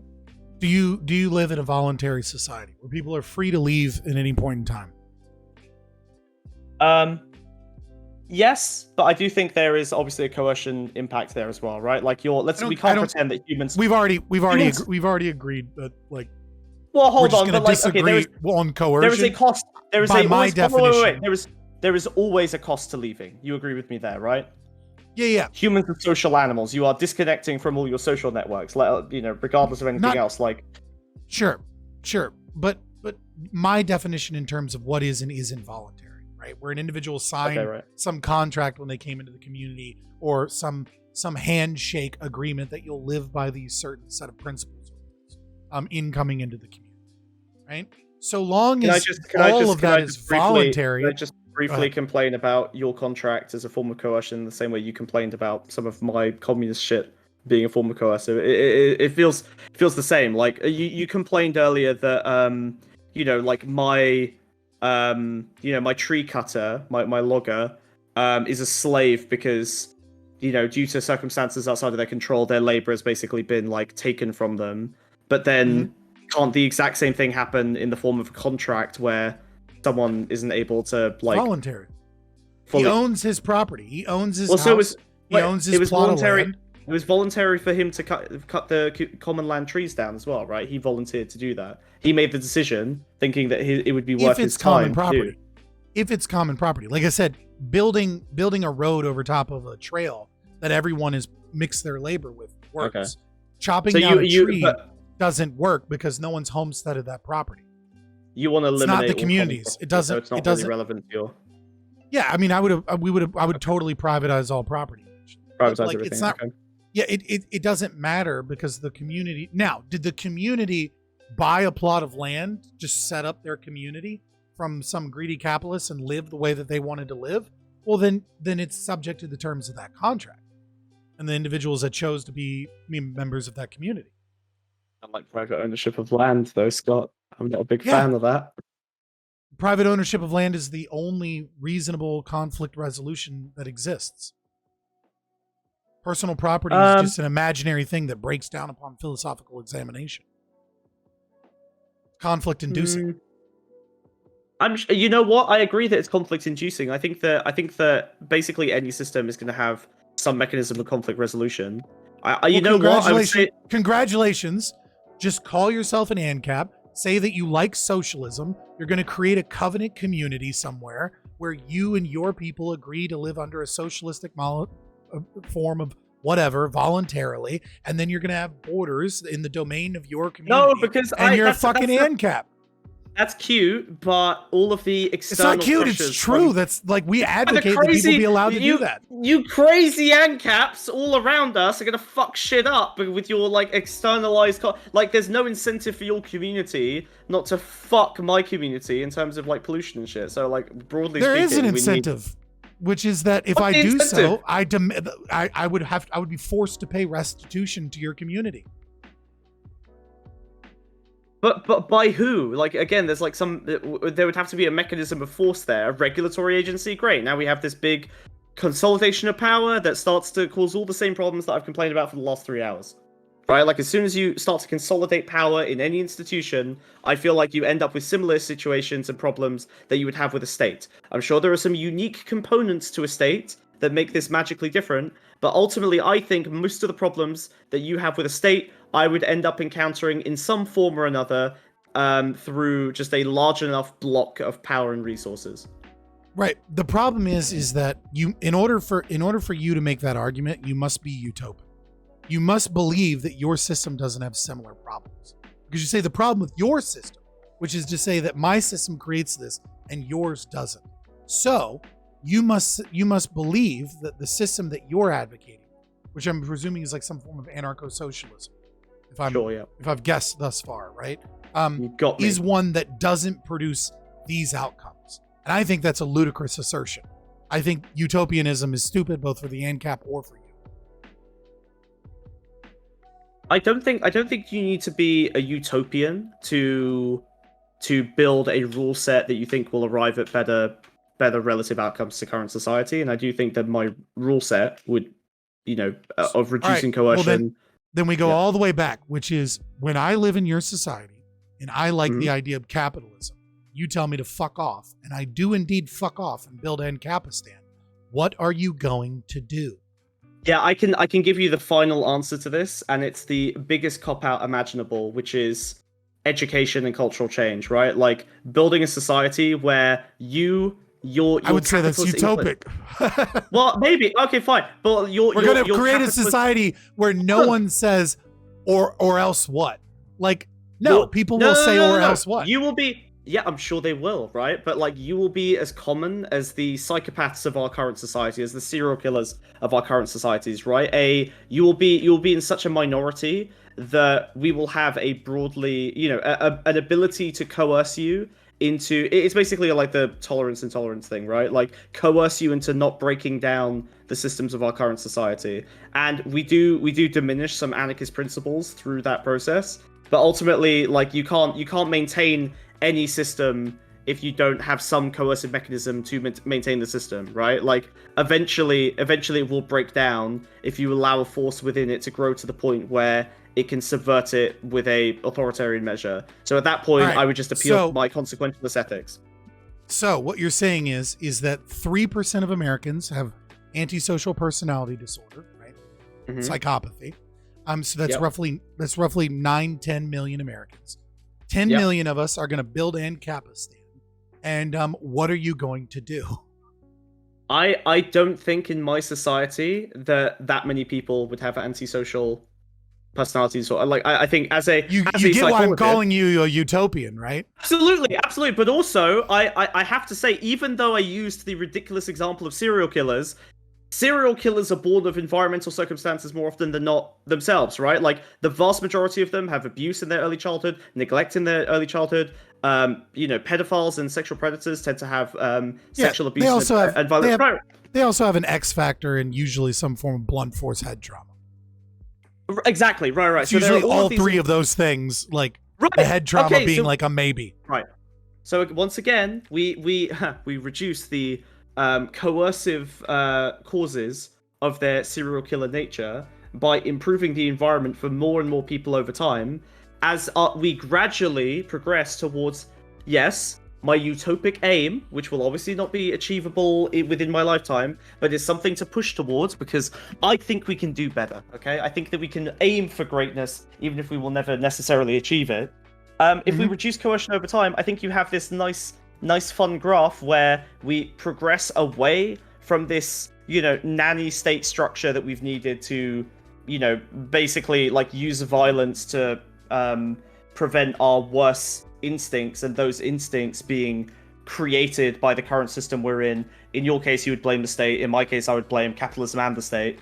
Like we have this progression where we give more and more genuine freedom to people as the environment gets better and better to the point where people are less likely to abuse it, right? It's this like nice graph going up over time. I think this ignores incentive structures, right? Like I would say that there are three things that make humans unique from other mammals, apart from like our intelligence, opposable thumbs, things like that, right? And Robert Bellah has a wonderful book on religion and why religion occurred. He's a sociologist of religion, lefty, you'll like him. And so he presents these three things, which is the disposition to dominate, the disposition to resent being dominated, combined with the third, which is both maternal and paternal rearing of children. These are innate to the human condition, that if you attempt to get rid of them, you will never rid them. That is, what it means to be human requires a desire to dominate other people in some capacity, to be better than other people, as well as a desire to not be dominated, as well as a desire to want to raise children in some capacity, to be involved in procreation. And so I think you cannot educate and indoctrinate that away. And, going back to my example, you already admitted that your society is a coercive and enslaving society. that Hell yeah. forces people to, Slaves give up to their time. firewood, right? But it's okay because coercion is kind of everywhere, and we want to reduce coercion to give people the most meaningful choices.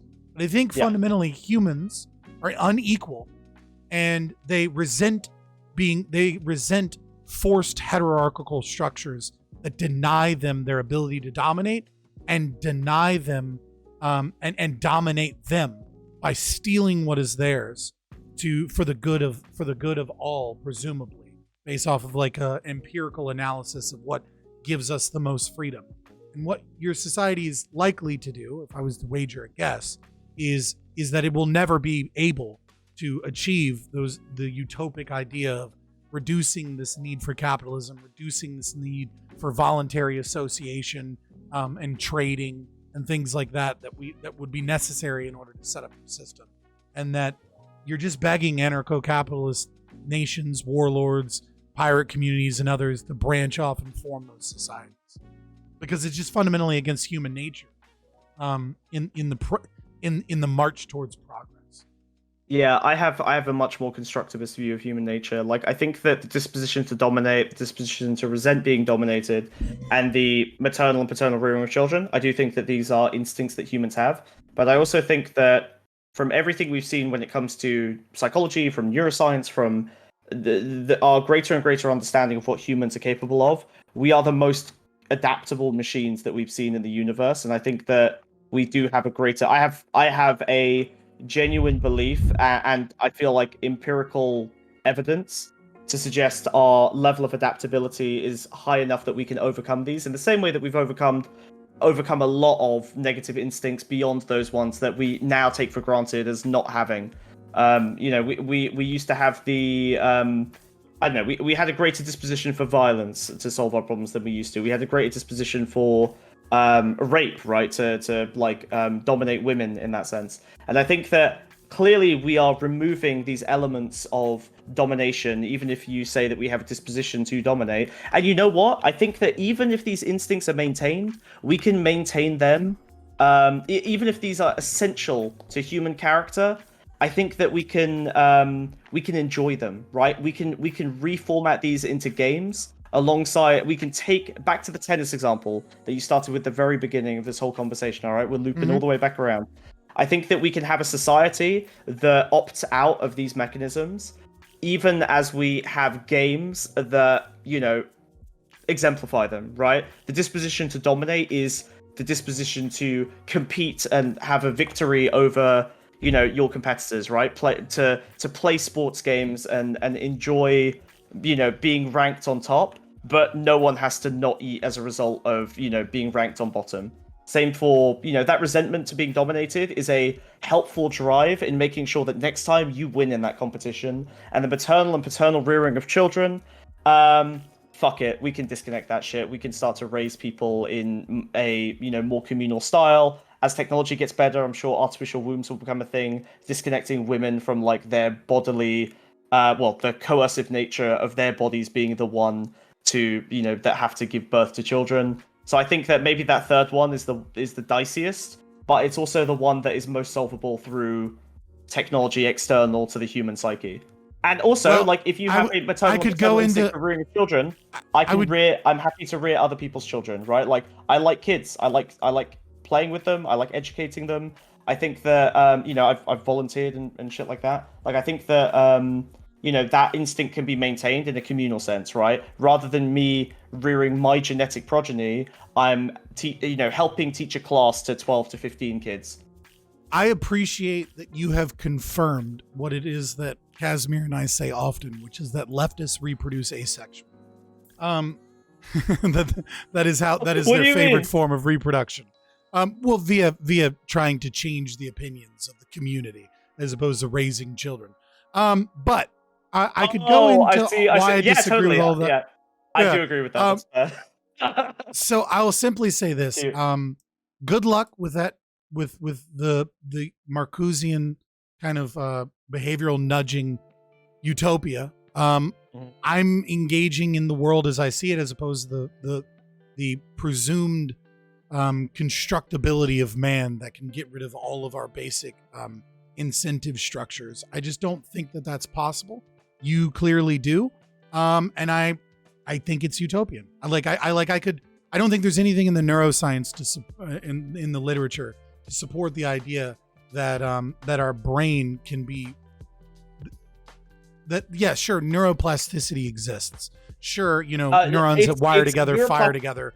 Sure. You can like strengthen the myelin sheath in, certain kind of like pathways through the brain that didn't exist before. And that there is some of that, but I don't think that you can like just devoid yourself of some of the other brain structures that kind of give us our instincts. The malleability of the HPA axis, for example, there's not a lot of research on that, right? Okay. Just one point on that, because this is my area. Like, I do think that the brain is not internally self-conscious enough beyond your own consciousness to determine whether the application of a particular instinct is in a game setting or like a safe social setting or in like I actually have $1 billion more money than the next guy. Like, people can your instincts can be cultivated towards particular aims, like, and this is demonstrated, I think, in how fixated people get on sports or video games or on like things that seem meaningless. Humans are incredibly good at treating games, however you want to like describe games, treating these like exercises in futility that generate nothing incredibly seriously because of our instinctual desires towards them. So even if you don't agree with my constructivist takes, I do think that portion is adaptable as well. There are plenty of societal solutions to giving humans space to explore and build on that without necessarily tying your actual quality of life to those instincts. Yeah, I don't think that, like, I'm not suggesting that games, like, what is it, Panksepp that looked at, like the games that rats play and like the need to play games fairly. And there's a lot of psychology that, backs up the idea that morality may stem from games, and that is a very important part of the development of humans as well as mammals in general, to play games as a means of training and learning behaviors. Right? Yeah, absolutely. Puppies and dogs and foxes, things like that, and cats, they play games at a young age, and that this, these structures teach us, the skills that we need in the real world. That's the issue, is that I don't think that you can substitute just games for meaning deconstructed from the real world when the real world scenario that you're creating is one that dominates and crushes people's individual liberty. By means of giving them access to resources. Sure, certain percentage of people will be malleable to that. But I don't think that, I think it's utopian to consider this idea that because games exist and we derive meaning from games, to disconnect that from the fact that the reason we derive meaning from games is because of their transferability to reality.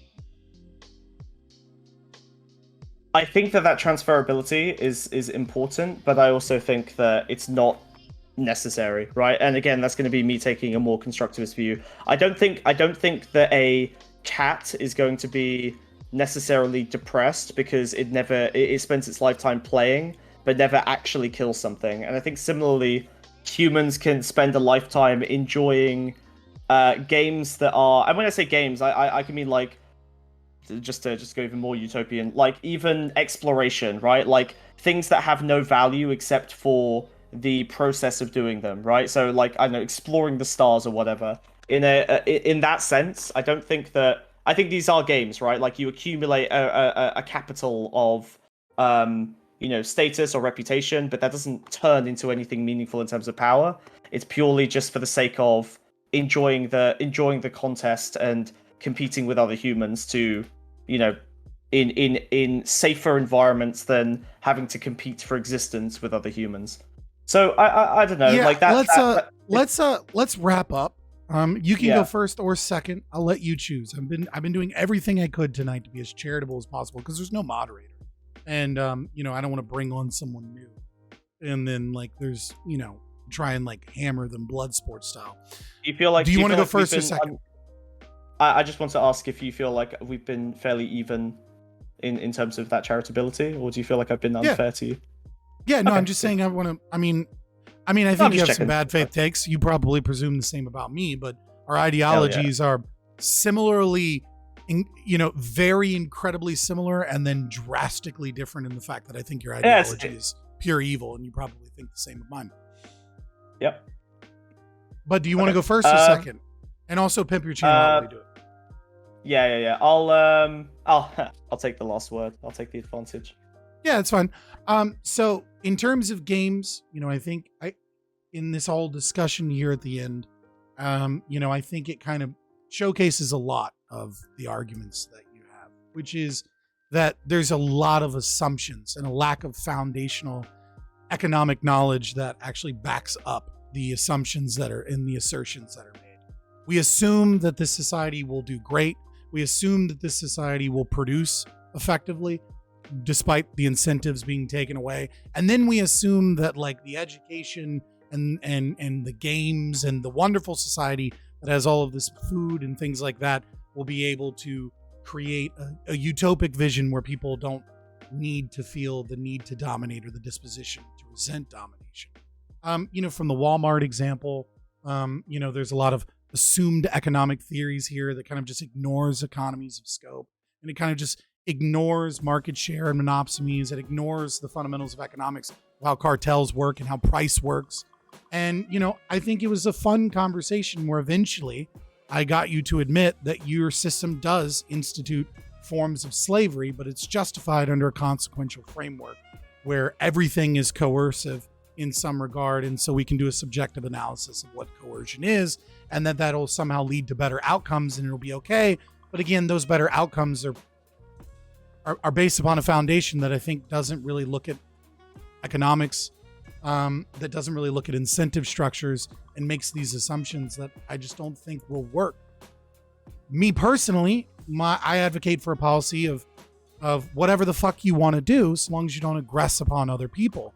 And then on top of that, I have my own personal opinions, my own associations, my own theories and ideas about what I think will or won't work. But there are certain rules that I don't break. One of which, the only one, is the non-aggression principle. I think it's morally unjustified to engage in any form of behavior that denies bodily autonomy and the right of self-ownership that individuals have. And you say that you believe in those rights, but you're okay with invalidating those rights, which means that you don't believe in those rights. And you inherently advocate for a system of conflict that you believe will be better in the end, so long as the outcomes work in your favor. And I just think it's a lot of utilitarian calculus to justify a perfect world that you have set up that sounds nice, and to justify that capitalism is evil based off of a set of scenarios that you assume as well that sounds terrible. But I don't think that's how economics works. I don't think that's how neuroplasticity works. I don't think that's how people work. And fundamentally, I don't think that you get to use those imaginations and that fantasy utopia as a mean to invalidate people's rights. And I'm going to fight for liberty, and I'm going to fight for people's rights. And that's why I'm an anarcho-capitalist. And I would join you to become an anarcho-capitalist yourself that sets up a covenant community of voluntary association where all of the individuals want to live based off of a democratic hierarchical structure of some kind, so long as there's domains within your private property and there's a contract that an individual signs when they enter the community, and you can live in that commune the best way possible, and you'll probably produce really good tomatoes and will probably produce the cell phones that you use to get on the internet. Very nice. All right. We started this conversation talking about accumulation of power and how the inequality that arises from that results in bad outcomes. And I think that although you say that I've made a lot of assumptions about how economics works, I do feel like I hope people recognize that I've pointed to a lot of real world situations. Obviously, I don't benefit. You have a disadvantage in that you're, advocating for a system of capitalism that exists and is therefore easier to critique because we can see the failures of capitalism because it exists, and my model of solving those kind of value problems doesn't exist. But I would say that ultimately, if you accumulate enough power and enough resources in one group, they'll effectively start functioning as a state. They'll start having the same problems as a state. I think when it came to the Walmart situation and some of the other examples we looked at, like your cartels, while you can point to these economic models, and even if they're completely correct, I think that the reality is that as these processes, as these like tectonic plates of economic, laws that won't be broken, move and shift around, I think millions of people will suffer as a result, and I think that we can probably do better in terms of balancing both the short-term gains of improving people's lives with the long-term gains of pushing towards, as you put it, my, utopic vision. I totally, as a consequentialist, you're totally right in that I think that any right will eventually be overcome by like a consequentialist framework if necessary. You have rules that you won't cross, but then those rules end up being, disregarded is an unfair word. So put a nice one in there. Those rules no longer function when you break those rules. So you're kind of doing the same thing, but the natural laws like kind of undo themselves. That might not be a fair way of building that out. I think I just have a little bit more faith in our capacity for like innovation on the social side. I think that we could probably do better in terms of logistics. I think the saddest part of this, I think we had a great conversation, but I think the saddest part of this conversation for me was that you don't think there's a way to logistically distribute the food that we already produce in excess enough to feed everyone. That I feel like if I have a utopic vision, that's a kind of dystopic vision for the future capacity for humanity to solve its problems. So maybe there's a middle ground where you can have a little bit more faith, and maybe I can be a little bit more pragmatic in between us. When it comes to how people work, just one last point. I obviously am going to have a more constructivist view. I think the neuroplasticity is pretty impressive. Our adaptability, our ability to like ingratiate technology into our brains. Our brains are basically wrapped around our mobile phones now. We have structures that we are tool users. And I think that, social tools are as important as the physical tools that we use day to day. So I think that gives me a lot more faith in our eventual adaptability, whether that comes through like social technologies or whether that comes through some cringe shit like transhumanism that your AnCap society builds that we trade tomatoes for. And I'm SmugBug. I like blood sports debates. This was less blood sportsy than usual, but I'm sure we had a nice, entertaining conversation. So come check me out on Twitch. Look, if I want my fucking tail from my transhumanist technology, you're not going to stop me, motherfucker. Oh no! He's a furry! I knew it! There's always a reason. I'm so glad it's not age of consent and just what's the quickest way I can start to get a tail. You know what I'm saying? Look, I mean, I don't want a tail, but I believe in people's rights to get a tail. They want one. Yeah. That's fair. We will look together. I'm sure there are plenty of lefties on my side who would give up all of their principles for that. All right. You have a good one, brother. See you around. It's been fun. Welcome to Twitch Politics. Thank you. It's been fun. Lovely talking to you. Cheers. We always could use another leftist anarchist in Twitch Politics because I know there's so few of them. There's so few leftists in Twitch Politics. Oh, I forgot. Sorry. It's me, Rob Noor, and BX Bullet, and then the rest of Twitch is leftists. Hell yeah. Well, you LCTR know what? fans, sorry, forgot it. My gimmick is copyright infringement. So there you go. I've got a unique angle on this because this is not an original character. Yeah, fair enough. Fuck IP. All right. True. All right. See you, buddy. It was fun. You have a good one. You just watched a clip from our Twitch channel, Fabian Liberty. If you like content like this, please like and subscribe here on YouTube, or go ahead and give us a follow on twitch.tv/Fabian Liberty.